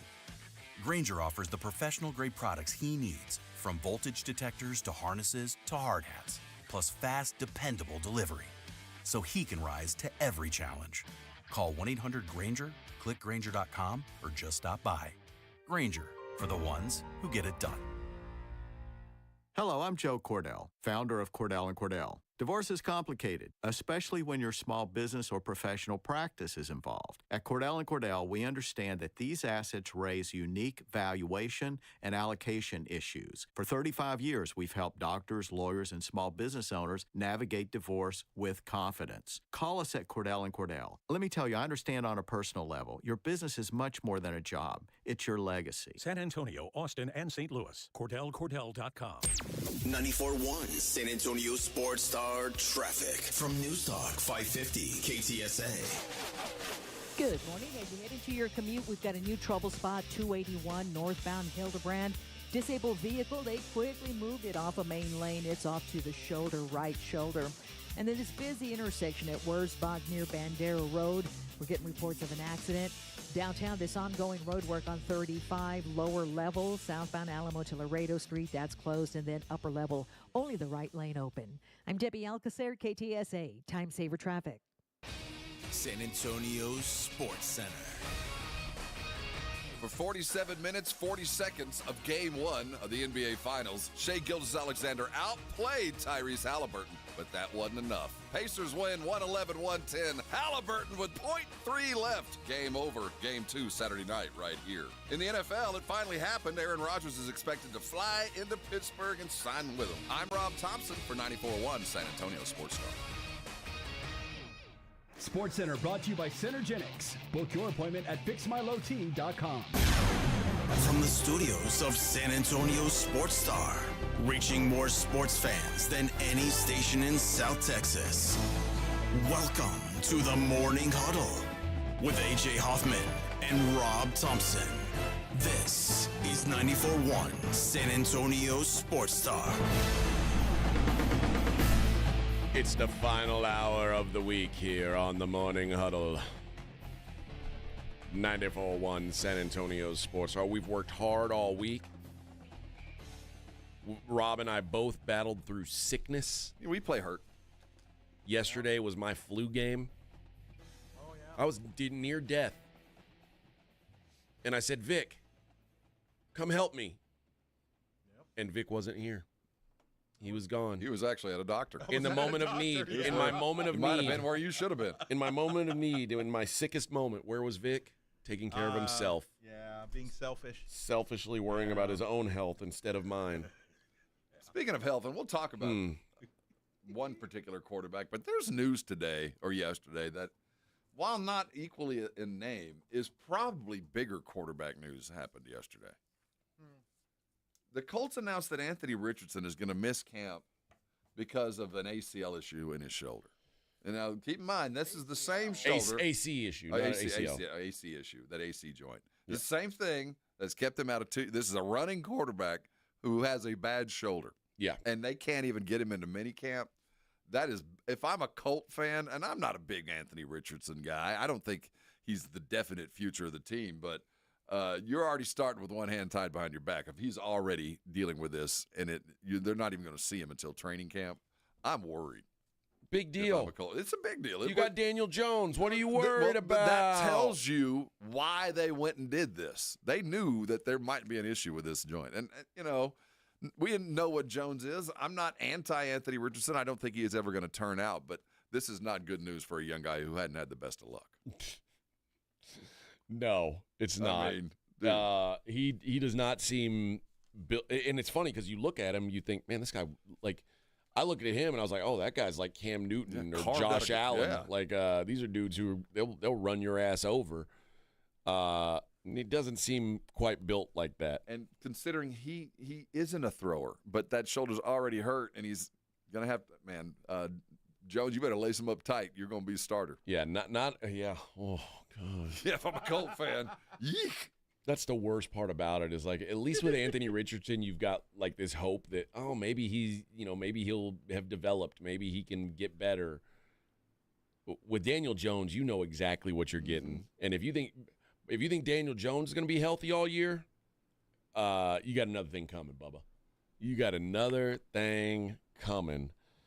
No, I love the drama with the Colts quarterback. Like, I don't know who the most fascinating quarterback situation is. You rank these for me. I think we have a clear-cut leader in a You think weird Cleveland? situation. Yeah, Cleveland's the weirdest situation I've ever seen. New York is fascinating to me. Yeah, I mean, it is, but no matter what happens in New York this year, I don't think we're going to have an answer. You know what I mean? Okay. I think this is kind of a placeholder. Indianapolis is fascinating to me. And Pittsburgh is fascinating Pittsburgh to me. is going to be unique unto itself. Oh, I can't wait. We know the players. We know where we're headed. In Cleveland, I got no idea. I mean, last week I read Shador shouldn't have been drafted, and today I read that he's tearing up camp. So we'll see what happens. But the Colts, man, how'd you like to know your season's just about done in June? Like, oh no. Uh-oh. Yeah, ruh-oh. Ruh-oh. This ain't good, Shaggy. Nope. Yeah, I think, well, as soon as they said, well, it's going to either be Anthony Richardson or Daniel Jones, that's when I knew they were going to be it was going to be a long haul. But now, Daniel Jones, you tell me, huh? That's when I made my decision. Although, listen, the Colts finished in second place in the AFC South last year, which tells you it doesn't really matter who, like, when you're in the AFC South, all you've got to do is not be total dog bleep, and you've got a chance. So, sorry, Titans and Jags, you guys were total dog bleep. You had no chance, but Colts won 8 games last year somehow. I don't know how repeatable that is, but we will find out. I guess I'm also kind of with the Titans. Is the assumption that this is just day one? Cam Ward is. It has to be. Yeah. I mean, you don't go out and do that and put him out there and start things. You got rid of the best quarterback you could have possibly had. I guess also when you consider that the last 2 years you've come across a C.J. Stroud and a Jaden Daniels, you're like, I got to see if my guy is this. Well, if you're going to cut loose Levis, you better have a star waiting. Or you better have someone with a pulse. Well, there's that. Either one of those things would work. Yeah, I would make sure you have one of those. And the Titans said, well, does Cam Ward have a pulse? They said, yes, he does. Start him. Start him. Let's go. Does he eat a lot of mayonnaise? No? He's in. That's our guy. The Panthers-Oilers game 2 tonight, Rob. You know, how do you get better than game 1? It's going to be hard. Oh, I mean, well, the same thing in the NBA, right? Absolutely. Well, no. That was a fun last 2 minutes. I wouldn't call great last night finish, a great game. And yeah, great finish, and we got that. But I'll tell you, the game, even though 3-1, never felt like 3-1, and then it wasn't 3-1. So it was as much fun as you could have without knowing exactly what the hell's going on. You know what I mean? I couldn't have enjoyed it more unless I actually understood how it was happening. Well, Vic is going to watch the hockey tonight, so we'll get his thoughts on it on Monday. I've never seen a whole hockey game. Well, what else you got going on this weekend, Vic? What are you going to do? I don't know. You got nothing. I haven't thought about it. Just watch the hockey Kick game. back, man. watch the Belmont. Yeah. All right. Watch some lady I haven't watched UFC. a horse race either. Well, you've never watched a horse race? Yeah, not a full one, just always the end. Dude, they're only 2 minutes long. What do you mean not a full one? Vic doesn't have time for it. Nope. Time's too valuable. Speaking of Vic, speaking of your valuable time, guess what I bought yesterday? What'd you buy? A lawnmower. I was going to say. Oh, boy. Yeah. What'd you get, the remote one? No. Is it electric? Is it gas powered? It's an electric lawnmower. Not battery powered? Yeah, but it is battery. It's like the... is it a Milwaukee? No, it's the green one Easy Go from Home Depot. That's Easy Go, I think. Right? Yeah. I don't know. I don't know.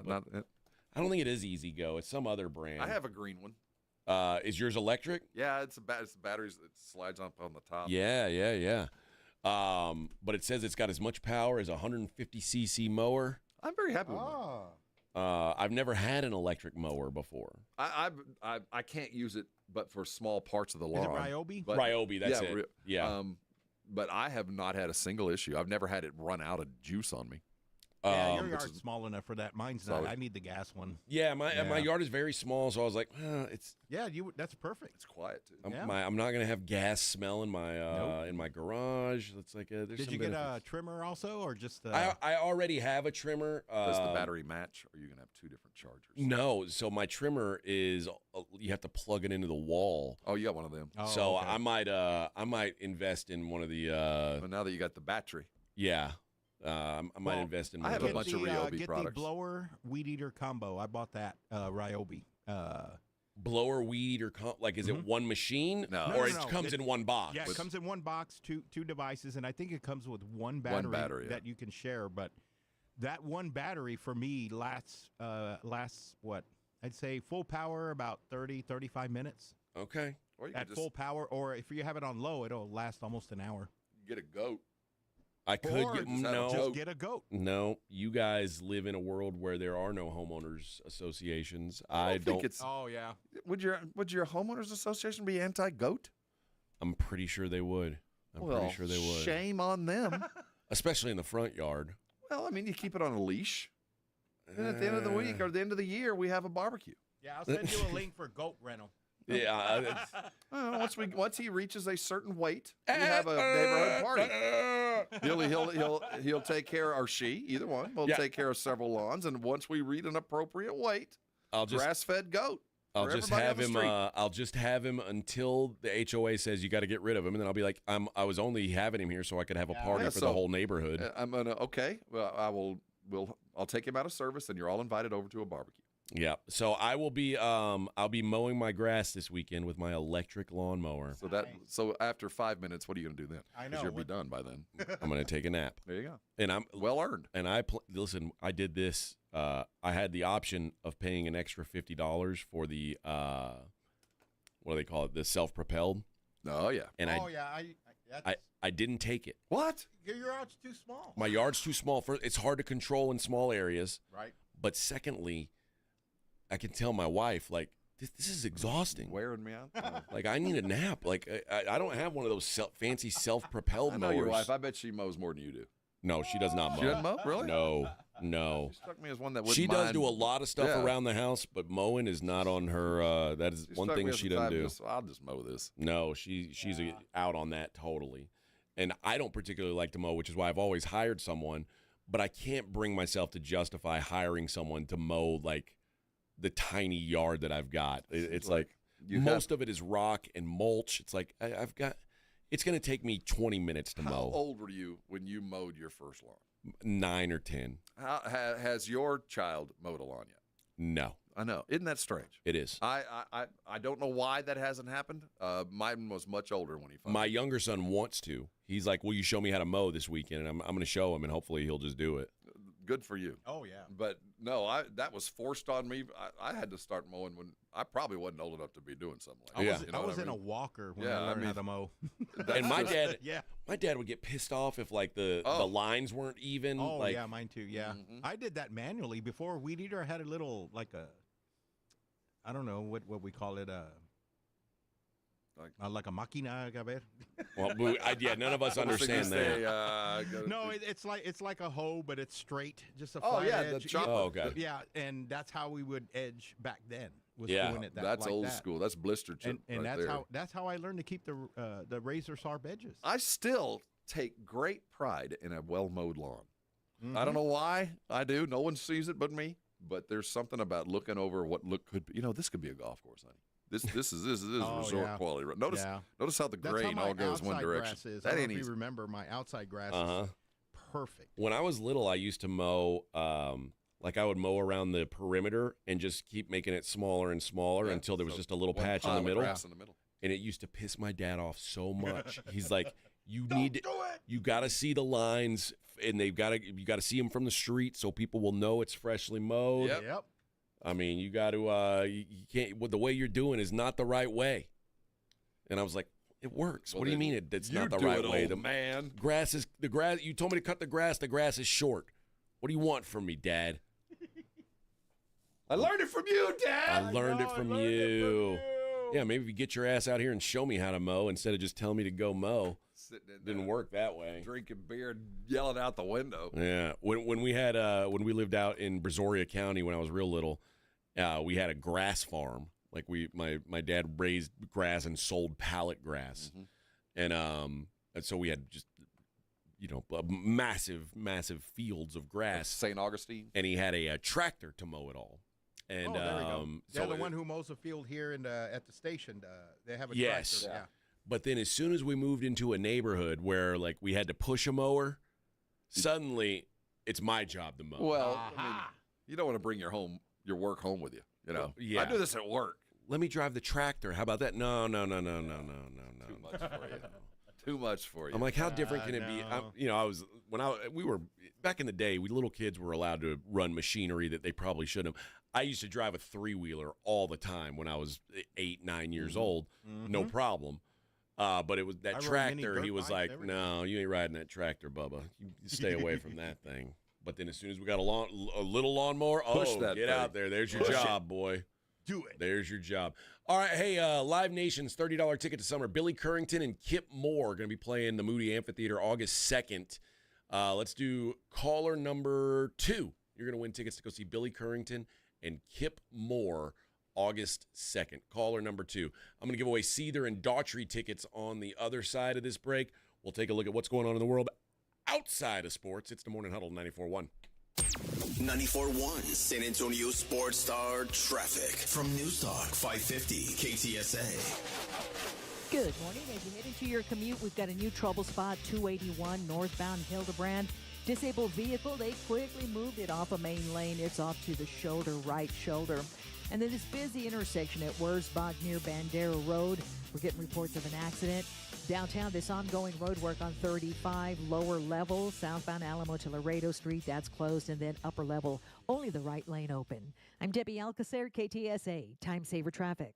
This report is sponsored by Rapid Radios. Rapid Radios are instant push-to-talk walkie-talkies offering national LTE coverage and no subscription ever. Business owners can now keep in touch with up to 200 staff members at one time. Go to rapidradios.com now for up to 60% off and free shipping. Shop the Sherwin-Williams 4-day super sale and get 40% off paints and stains June 6th through the 9th. With prices starting at $29.39, it's the perfect time to transform your space with color. Whether you're looking to revamp your interior or exterior, we have you covered with bold hues, soothing neutrals, and everything in between. Shop the sale online or visit your neighborhood Sherwin-Williams store. Retail sales only, some exclusions apply. See store for details. Guys, it's summertime. Carbox got you covered with summertime beers. Whether it's the Love Street Blonde Kolsch Ale, the Rhubarb, which is their latest Fun Series beer, or a Ziegenbach, Crawford Bach, whatever you're looking for, there's something for everybody's taste in Carbox lineup. Check them out at all your local stores. Have you ever closed your eyes and pictured owning a piece of the Texas coast? Ocean views, world-class fishing off of Matagorda Bay? Well, dream no more. This Saturday, June 7th, Driftwood Shores at Wolf Point is dropping the final release of these incredible coastal properties. We're talking 1 to 3 acre properties, all with ocean access for just $49.9. You heard correctly, $49.9. This gated community has a waterfront resort-style pool and cabana, your own boat slip and launch, even boat and RV storage, plus paved roads and underground utilities. It's the whole shebang. It's all happening this Saturday, June 7th. 1 to 3 acres with ocean access, just $49.9. Yes, just $49.9. Call now for your private tour at 210-853-0389. Excellent financing. Don't wait another minute. Call 210-853-0389. That's 210-853-0389. Texas coastal land has never been this affordable. Prescriptions require an online consultation with a healthcare provider who will determine if appropriate. Restrictions apply. See website for details and important safety information. Price varies based on product and subscription plan. Hey guys, let's talk ED because millions of men experience it, but not everyone can access or afford treatments like Viagra. Well, Hims can help. Through Hims.com, you can get a full range of treatment options for ED, including daily or as-needed meds through a 100% online process. It all starts with an online intake form. Get started at hims.com/joy, and from there, a medical provider licensed in your state will determine if ED treatment is right for you. If prescribed, your medication is shipped to you for free. Find the ED treatment that fits your needs with options up to 95% less than the brand names. Millions of men experience ED, but Hims can help. To start your free online visit and save up to 95%, go to hims.com/joy. That's hims.com/joy for your free online visit. HIMS.com/JOY. Progressive knows owning a home can be hard, but not always. Like when you're relaxing on your patio, enjoying a nice, quiet evening. So quiet. Except for the sound of the neighbor's party. Which you said you'd go to if you weren't busy. And your quiet night on the patio, that's not exactly busy, is it? Maybe you should just stay inside. At least Progressive's Home Quote Explorer lets you easily compare rates, so shopping for insurance is the easiest part of owning a home. Progressive Casualty Insurance Company affiliates and third-party insurers. Comparison rates not available in all states or situations. Prices vary based on how you buy.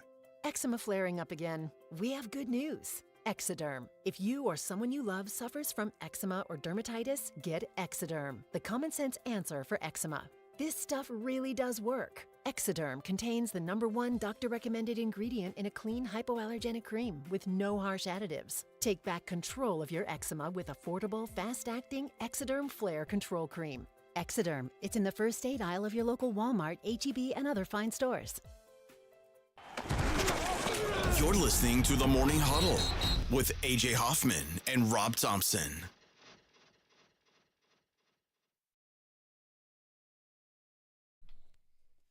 Bum bum bum bum bum bum bum bum bum. Yeah, yeah.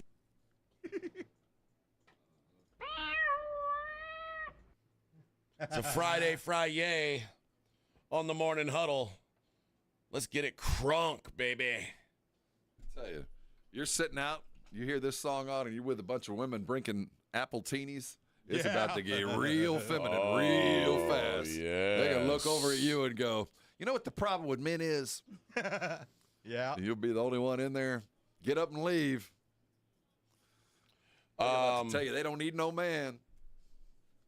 Well, let's take a look at what's going on in the world outside of sports, and let's start with a follow-up story from earlier this week where John Redcorn was murdered. This has been the SAPD did not handle this very well. They did not. In hindsight, they could have handled this better. Now, San Antonio Police Department said there is zero evidence of this being related to him being a homosexual. That's what they first said. That is.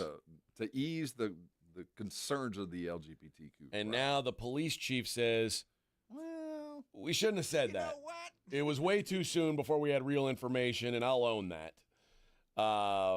they apologized for a premature statement declaring there was no evidence of a hate crime in the death of Jonathan Joss, a.k.a. John Redcorn, who was fatally shot outside his home on Sunday in San Antonio. His neighbor, 56-year-old Sigfredo Alvarez Ceja, was arrested and booked on a murder charge. Murder was the case that they gave me. They said, despite online claims of this being a hate crime, currently the investigation has found no evidence to indicate that this was related to his sexual orientation. Now, Tristan Kern de Gonzalez was outraged by this, and he said that's just his husband. Yes, yeah. His husband was outraged, and he said, "Well, we understand that many LGBTQ community are feeling anxious and concerned. A lot of it has to do with the premature statement that we released, and again, I own that. Shouldn't have done it," he said. And now he clarified that in Texas, hate crimes are not separate charges and are addressed as sentencing enhancements. Said, we don't charge hate crimes. We gather the facts. We give those facts to the district attorney's office, and that hate crime designation is determined at sentencing, but we don't charge hate crime. But a review says that we know that he had a several problems with neighbors. Yeah. But he said his husband said many neighbors would hurl anti-gay slurs at them and complain about them being loud. Which, by the way, John Redcorn's husband looks nothing like I expected John Redcorn's husband to look like. I know, right? Nope. The whole situation just seems completely incongruous. The couple, the house, the whole situation. No nothing way. Matches. Nothing makes sense. But apparently that is the case. So Redcorn was living in a burned-out house. Yep. The whole story just, of course, it would be in San Antonio. Ceja was released on $200,000 bond on Monday, was ordered not to purchase or possess any firearms, and was issued a no-contact order. He's waiting indictment. But, yeah, this is it's a tough one. We'll see. We'll see what comes of this, what the cause was. But either way, I think that two things can be true. I think you're exactly right. You can have a guy he may have gotten shot because he was a crazy person, but he could have also been shot by a guy who does not like gay people. And might have said something to that effect as he did it. Yeah.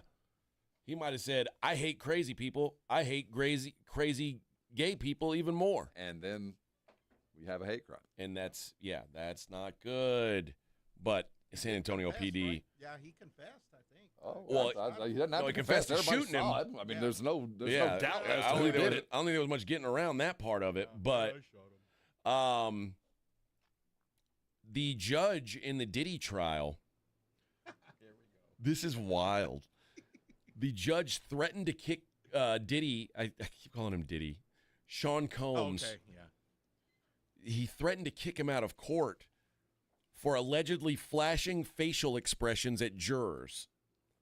He was nodding or something. He was nodding and looking at the panel during recent testimony, which is, quote, absolutely unacceptable, according to Judge Subramanian. Okay. He asked the defense lawyer if it would happen again, and his lawyer said, no, Your Honor, it's not going to happen again. The judge admonished the defense, saying this cannot happen again. He will be removed from the courtroom. So Diddy's like eyeballing and nodding at these jurors, oh, what is that? Is that some sort of threatening move? What are we doing here?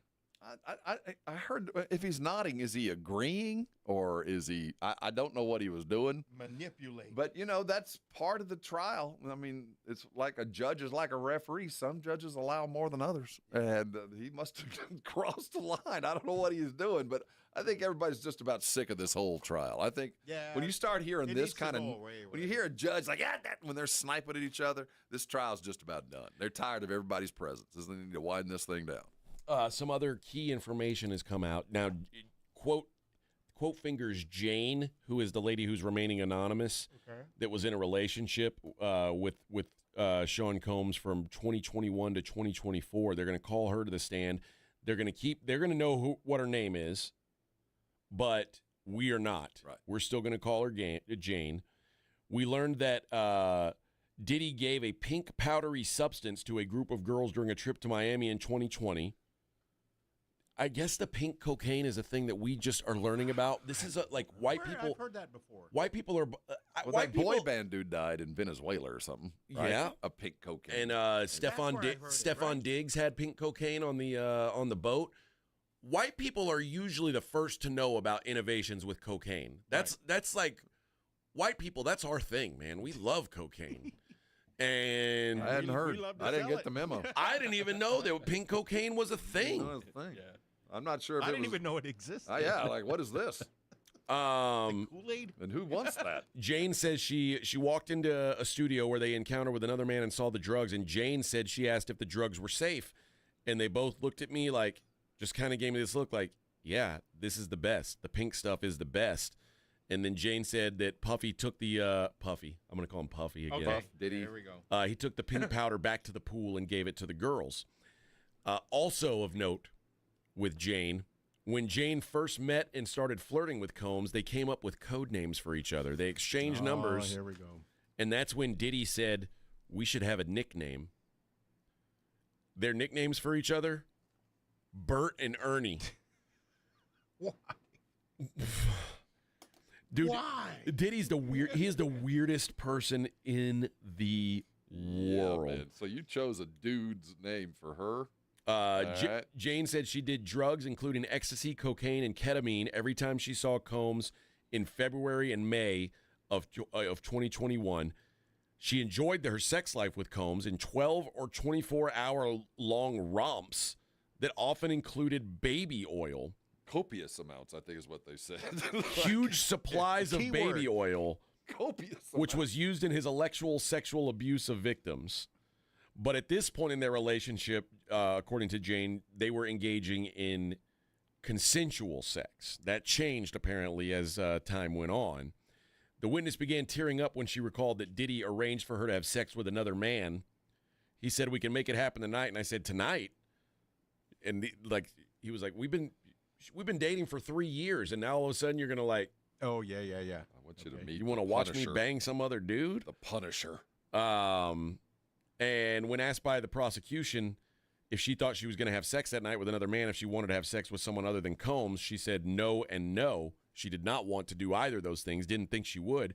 When they went to the hotel a couple hours later, she saw assistants setting up the room, getting his room ready. There was a bustle getting the room ready. It's a lousy job. And asked what percentage of time she had sex with another man while in her relationship with Combs, she said 90%. She said that was the Pandora's box in our relationship when we started doing that. It just completely set the tone for our relationship going forward. I felt like it was a door I wanted to shut. She said Diddy immediately began requesting more of the freak-offs, and she repeatedly told Combs she did not want to have sex with other men but would eventually relent. I was agreeable because I wanted him to be happy, turn him on, and satisfy my partner, and that's what satisfied her. And she said that she didn't really have much of a choice because he was paying her rent. You know, it was I was gonna have to find somewhere else to live if I didn't do these freak offs. I hate when that happens. And she said that these hotel nights could last more than a day. So sometimes, like, she'd be passed around amongst several dudes for 24 to 30 hours with no sleep. Housekeeping. You need new towels? New towels, housekeeping. Yes, more towels. It's been 30 hours. Housekeeping. Yeah. Housekeeping. Yeah. New towels. Imagine room service comes up with just a giant, like one of these giant carts filled with baby oil and bucket of baby oil. Hey, yeah. Yeah. Is this the room? Room service. Yeah. Yeah, we got baby oil out here. Anybody in there? What y'all want to do? Want to be ballers, shot callers? Oh, God. How did this guy have time to Diddy. do anything else? He doesn't. This is his whole life is about getting, like, weird extra sex. God bless him, man. Living the life, I guess, right? I don't think so. Not anymore. If you're getting to the point where you're having to do some of the stuff he did, you need to find another hobby. You know what? We were passing around a video from what's his name, Gary Owen. Yeah. And so you're sitting there. You've got too much time on your hands when you go, I got an idea. Tonight, after a lot of thought, I want you to call the Punisher.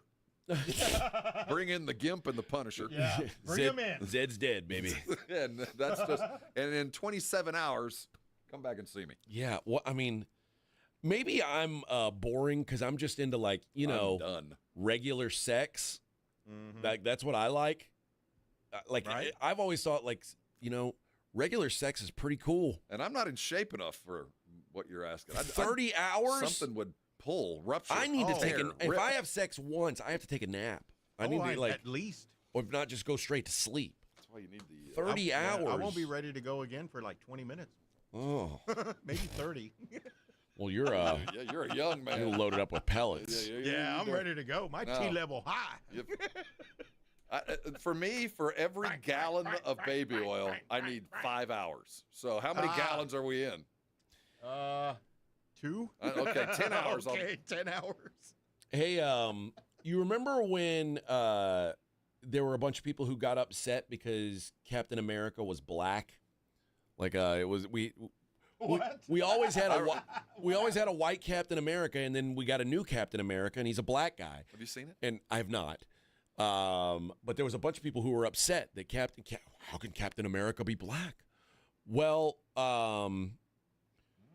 there's about to be a lot more upset people because the Marvel Knights World to Come collection has just launched with its first issue. And people are surprised. There's a very controversial figure. The new Black Panther is white. What? The White Panther? Or Black Panther? Pantera Blanca. Yes, the new Black Panther is white, and it says, before his death, T'Challa leaves behind a complicated legacy. After Storm died in an event called the Race War, the former king of Wakanda made a drastic decision to have a child with Monica Lynn, one of his former partners in the comics. The goals? To ensure the continuity of his lineage. But as is often the case in the Marvel Universe, nothing is as simple as it seems. And now, there's a white Black Panther. Oh, boy. Oh, no. Who's going to play the white Black Panther in the movies, Rob? Who do you think, Rob? Timothy Chalamet. Of course. Because he plays every... No, I don't know that. I just made that up. I was going to say he was in... He's was in only everything. In Dune, right? That was it? No, he's in everything. He's just all movies. He's Bob Dylan Bob Dylan, yeah. Oh, that's right. He's everything. He's everywhere. Who would be your white Black Panther? Would it have to be a guy who like would they try to make him overtly sound black? Oh. Well, when are we going to have Wonder Man? I don't know. I don't know when Wonder we'll have Woman's Wonder Man. a man? Like what? Wonder Woman's fluid is what they're going to say. That's what they're going to say. We need a remake of Flash Gordon. Remember that movie? Yeah, I do. Right? Well, the Flash Gordon, they were all good. Flash and Fleet. That Flash Gordon movie was... With the A's good and with the E's good, too. That was the one that was done with all the Queen music, right? Yes. Yep. Yeah. You know how here in the great state of Texas, there's a lot of things that are wonderful about our state, but our government has decided that we are not allowed to watch anything on the popular website Pornhub. You can't get high either, so. Yeah, there's a lot of rules now in place. A lot of rules in place. It's hard to be a Texan. It's hard to be here. Yeah, but all the freedom we have. Well, that freedom also has gone away from France. Pornhub is now out in France. That. Oh, wow. So what do you think happened in the 30 minutes after Pornhub blocked access to France? More like website? in France? What happened in France? Yep. Was there a riot? No. Proton VPN registrations increased by 1,000%. For context, that is significantly more of an increase than when TikTok went away in the U.S. And then we all jumped to like Red Note and other. We're like, what? Yeah. Like, I cannot believe they do not want me to masturbate. You gotta find your porn, man. Hey, we all have our things. I like we all have our It went up 1,000%. I like when the cab driver tells the girl, you must pay your bill you must pay your fare. And she says, but I have no money. And she said, I have a way you can pay for your fare then. I've seen that. Yeah. This is my favorite style of the pornography, the American pornography.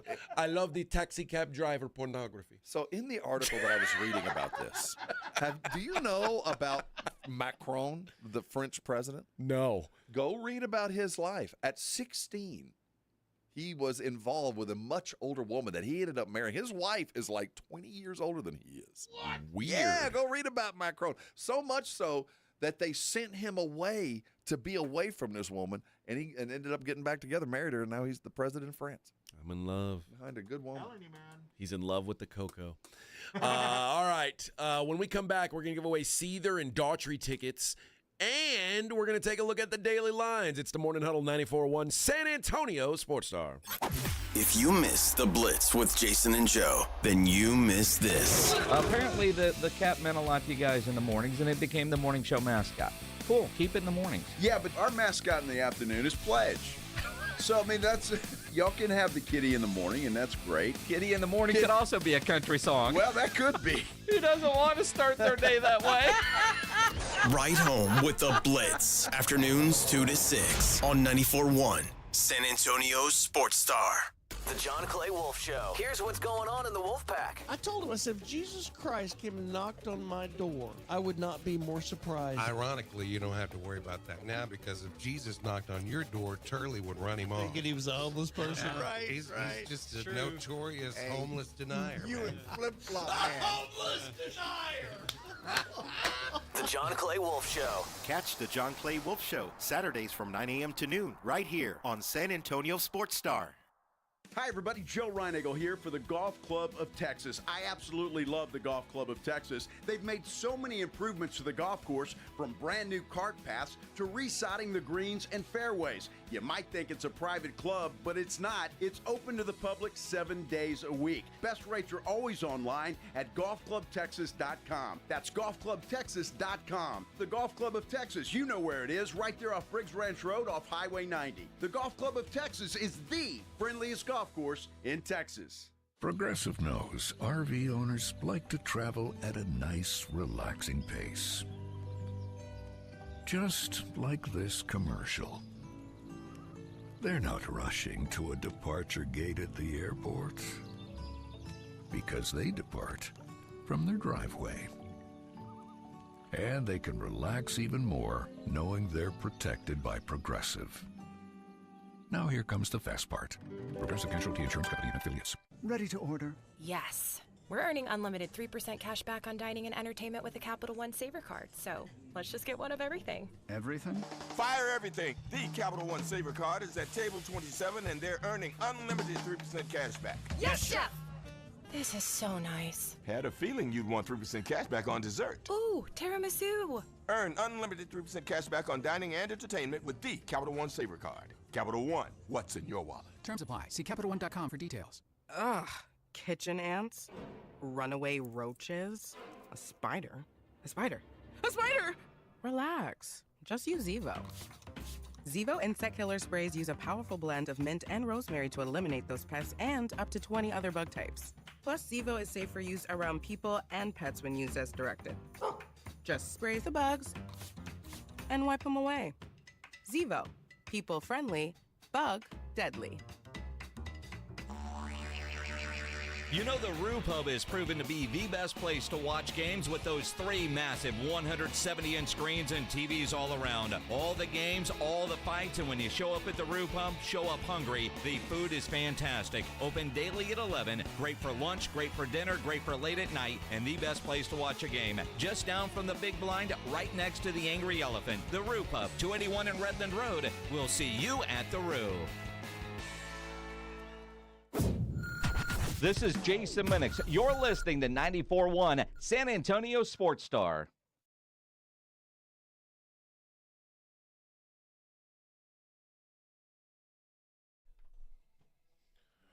Morning Huddle 94.1.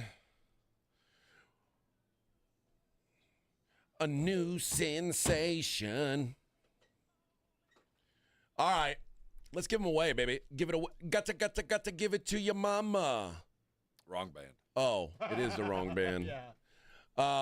Seether and Daughtry, live November 12th, 713 Music Hall in Houston, Texas. Oh.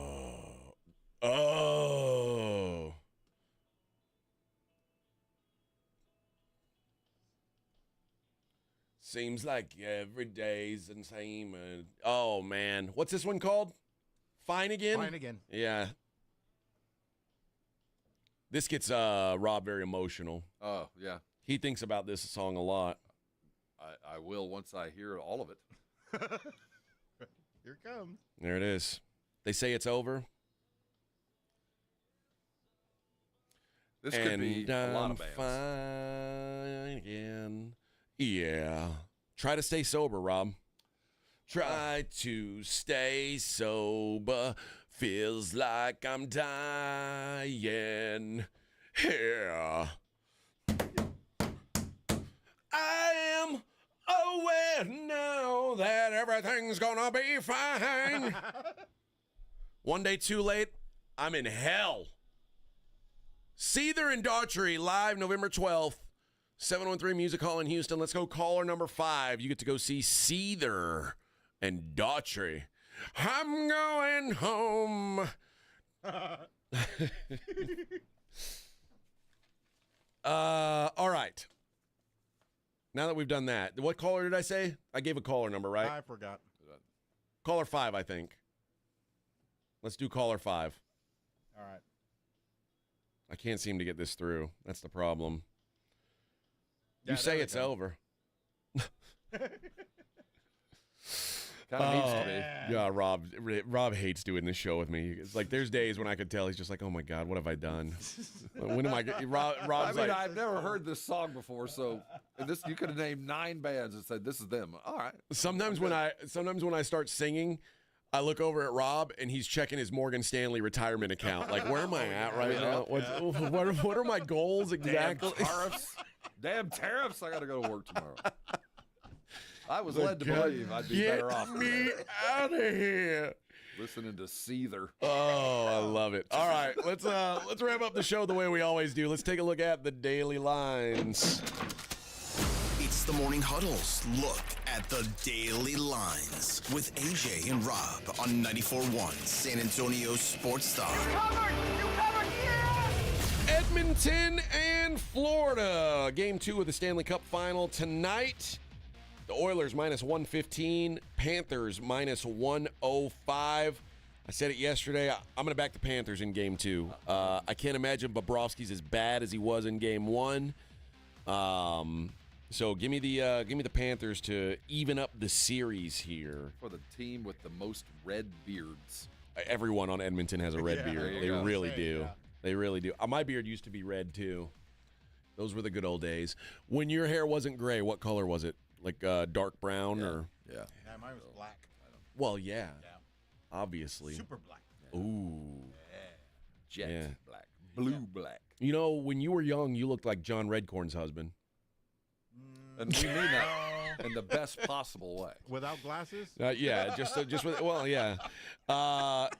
The NBA, again, not till Sunday, but the line has shifted. The Thunder 11-point favorites over the Pacers. So even after the Pacers win in Game 1, the market expectation is the Thunder bounce back heavy in Game 2. Total in this one ticking up. It was 227 earlier in the show, up to 227.5 now.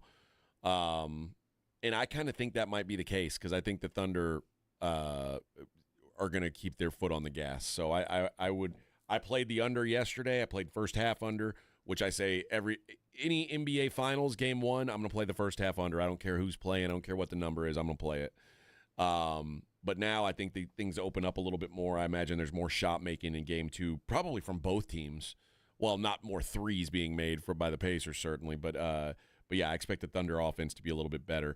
In Major League Baseball today, the Miami Marlins, the sad sack Miami Marlins, coming off their sweep at the hands of the lowly Colorado Rockies. So where are they playing this game? Isn't it going to be at Steinbrenner Stadium? Miami Marlins playing the Tampa Bay Rays in Steinbrenner Stadium. Yes. Okay. Which is exactly where everybody planned I'd on. have gotten lost if I was going to the game. Zach Littell goes for the Rays. They are minus 155 favorites. Joe Ross and the Phillies are in Pittsburgh. Bailey Falter going for the Pirates. The Phillies are minus 135 favorites. It's Patrick Corbin Day. Minus 1.5. They are favored. Mm-hmm. Rangers minus 125 on the road. Michael Soroka going for the Nationals. The Red Sox send Walker Buehler. Buehler. Well, he's having a Buehler year, too. Yeah, it is kind of a dud year for Buehler. That's why he's plus 165 in New York, taking on Will Warren and the Yankees. Yankees minus 200. Eduardo Rodriguez goes to the hill for the Diamondbacks. They are minus 120 in Cincinnati, taking on Nick Lodolo and the Reds. Colton Gordon, a made-up person, is pitching for the Astros today, yet they are still minus 130 on the road in Cleveland. You think Astros pitchers are just adopting fake names after all the abuse they're taking? Yes. Every time they lose a game, they go into the locker room and the doctor breaks their elbow. Says it's like old school punishment at its finest. Logan Allen pitching for the Guardians today. Ben Brown and the Cubs are in Detroit Rock City, taking on my boy Scoobly Doobly. Tarek Skubal and the Tigers minus 175 favorites. Seth Lugo and the Royals are in Chicago to take on Davis Martin and the White Sox. Royals minus 155 on the road. Randy Vasquez and the Padres are in Milwaukee. Chad Patrick going for the Brewers. Brewers minus 150. Paxton Schultz. That's two people. That's a totally made up person, Paxton Schultz. What, Bill Paxton? It's like a law firm. I don't know. I've never heard of this person. Schultz and Associates. But Toronto's in Minnesota. Bailey Ober going for the Twins. Twins minus 155. Jordan Robleski going for the Dodgers. Dodgers even money on the road. St. Louis favored. Sonny Gray going for the Cards. They're minus 120. Now on a 3-game win streak. The Rockies have won 3 games straight. It's over, baby. And they say, you know what? Now it's time. Over. Time to send our best to the hill. He of the 10.17 ERA, 1-10 record on the season, Antonio Senzatella. Going against our boy.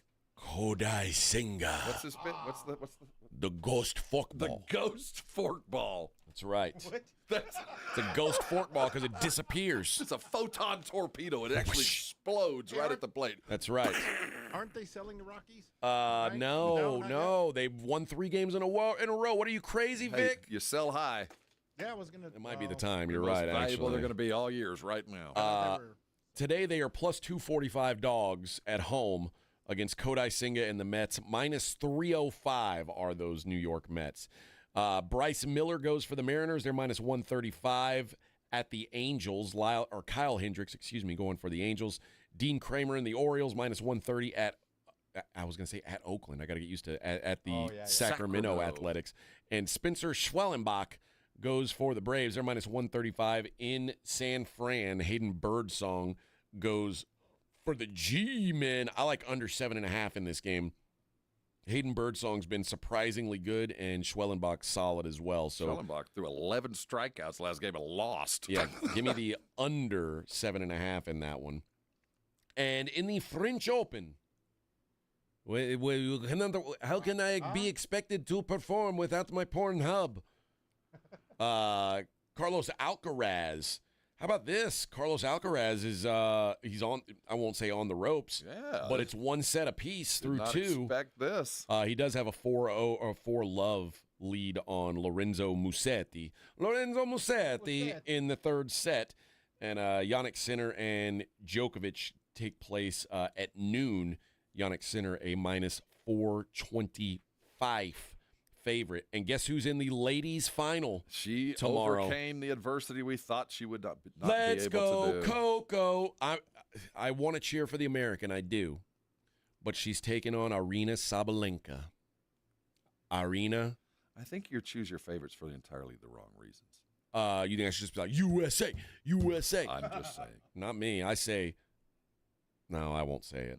But I like Arena's game. I like Sabalenka's game. Like is the what cut I of like. her jib. I like the cut of her jib, basically. Arena minus 215. Coco Gauff plus 160. And in... Oh, before we go, has she won? Has Coco won a major? I don't think so. I don't think so. So this will be her first one if she's able to get the job done. And in the UFC this weekend, UFC 316 on Saturday, live from Newark, New Jersey. Merab the Machine Dvalishvili, Sugar Sean O'Malley, although he won't have pink hair and he won't have smoked weed before the fight. Vegas agrees with me. They say, why should this be any different? Merab minus 285, and Kayla Harrison in the other bantamweight title fight, the ladies bantamweights. Kayla Harrison, the challenger, minus 750. The champion, Juliana Pena, plus 525.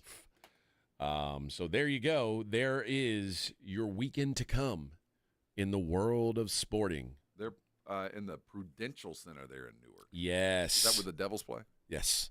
Vicky Valancourt is the devil. Yeah, so I heard. A lot of people forget that, but she is the devil.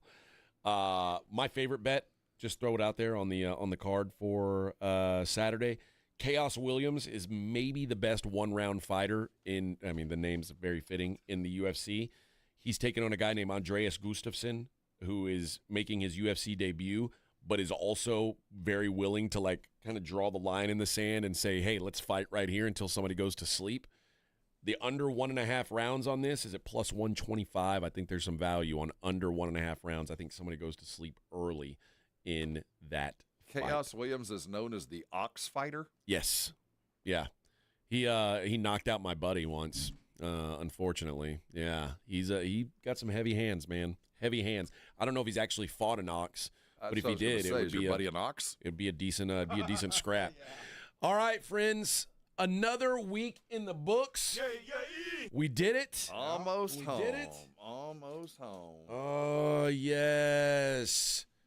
And hopefully, I got a feeling on Monday, all you Brigade Bar haters are going to be singing a different tune. 1-all. Different tune. We'll see. Or maybe AJ is the dumbest person in the history of time. It's quite possible. Hey, go Tech. Let's win a baseball game, a softball game tonight. You're going Tech, go huh? Tech. Guns up. I got allegiance up there. Love it. Let's take take one there. Texas pulled the big girl after 2 innings. Criminal. Blitz coming up at 2. KTFM Floresville, your home for the Super Bowl. This is 94.1 San Antonio Sports Star. There's a reason Intuitive Services Group handles our janitorial needs here at 94.1. They're local and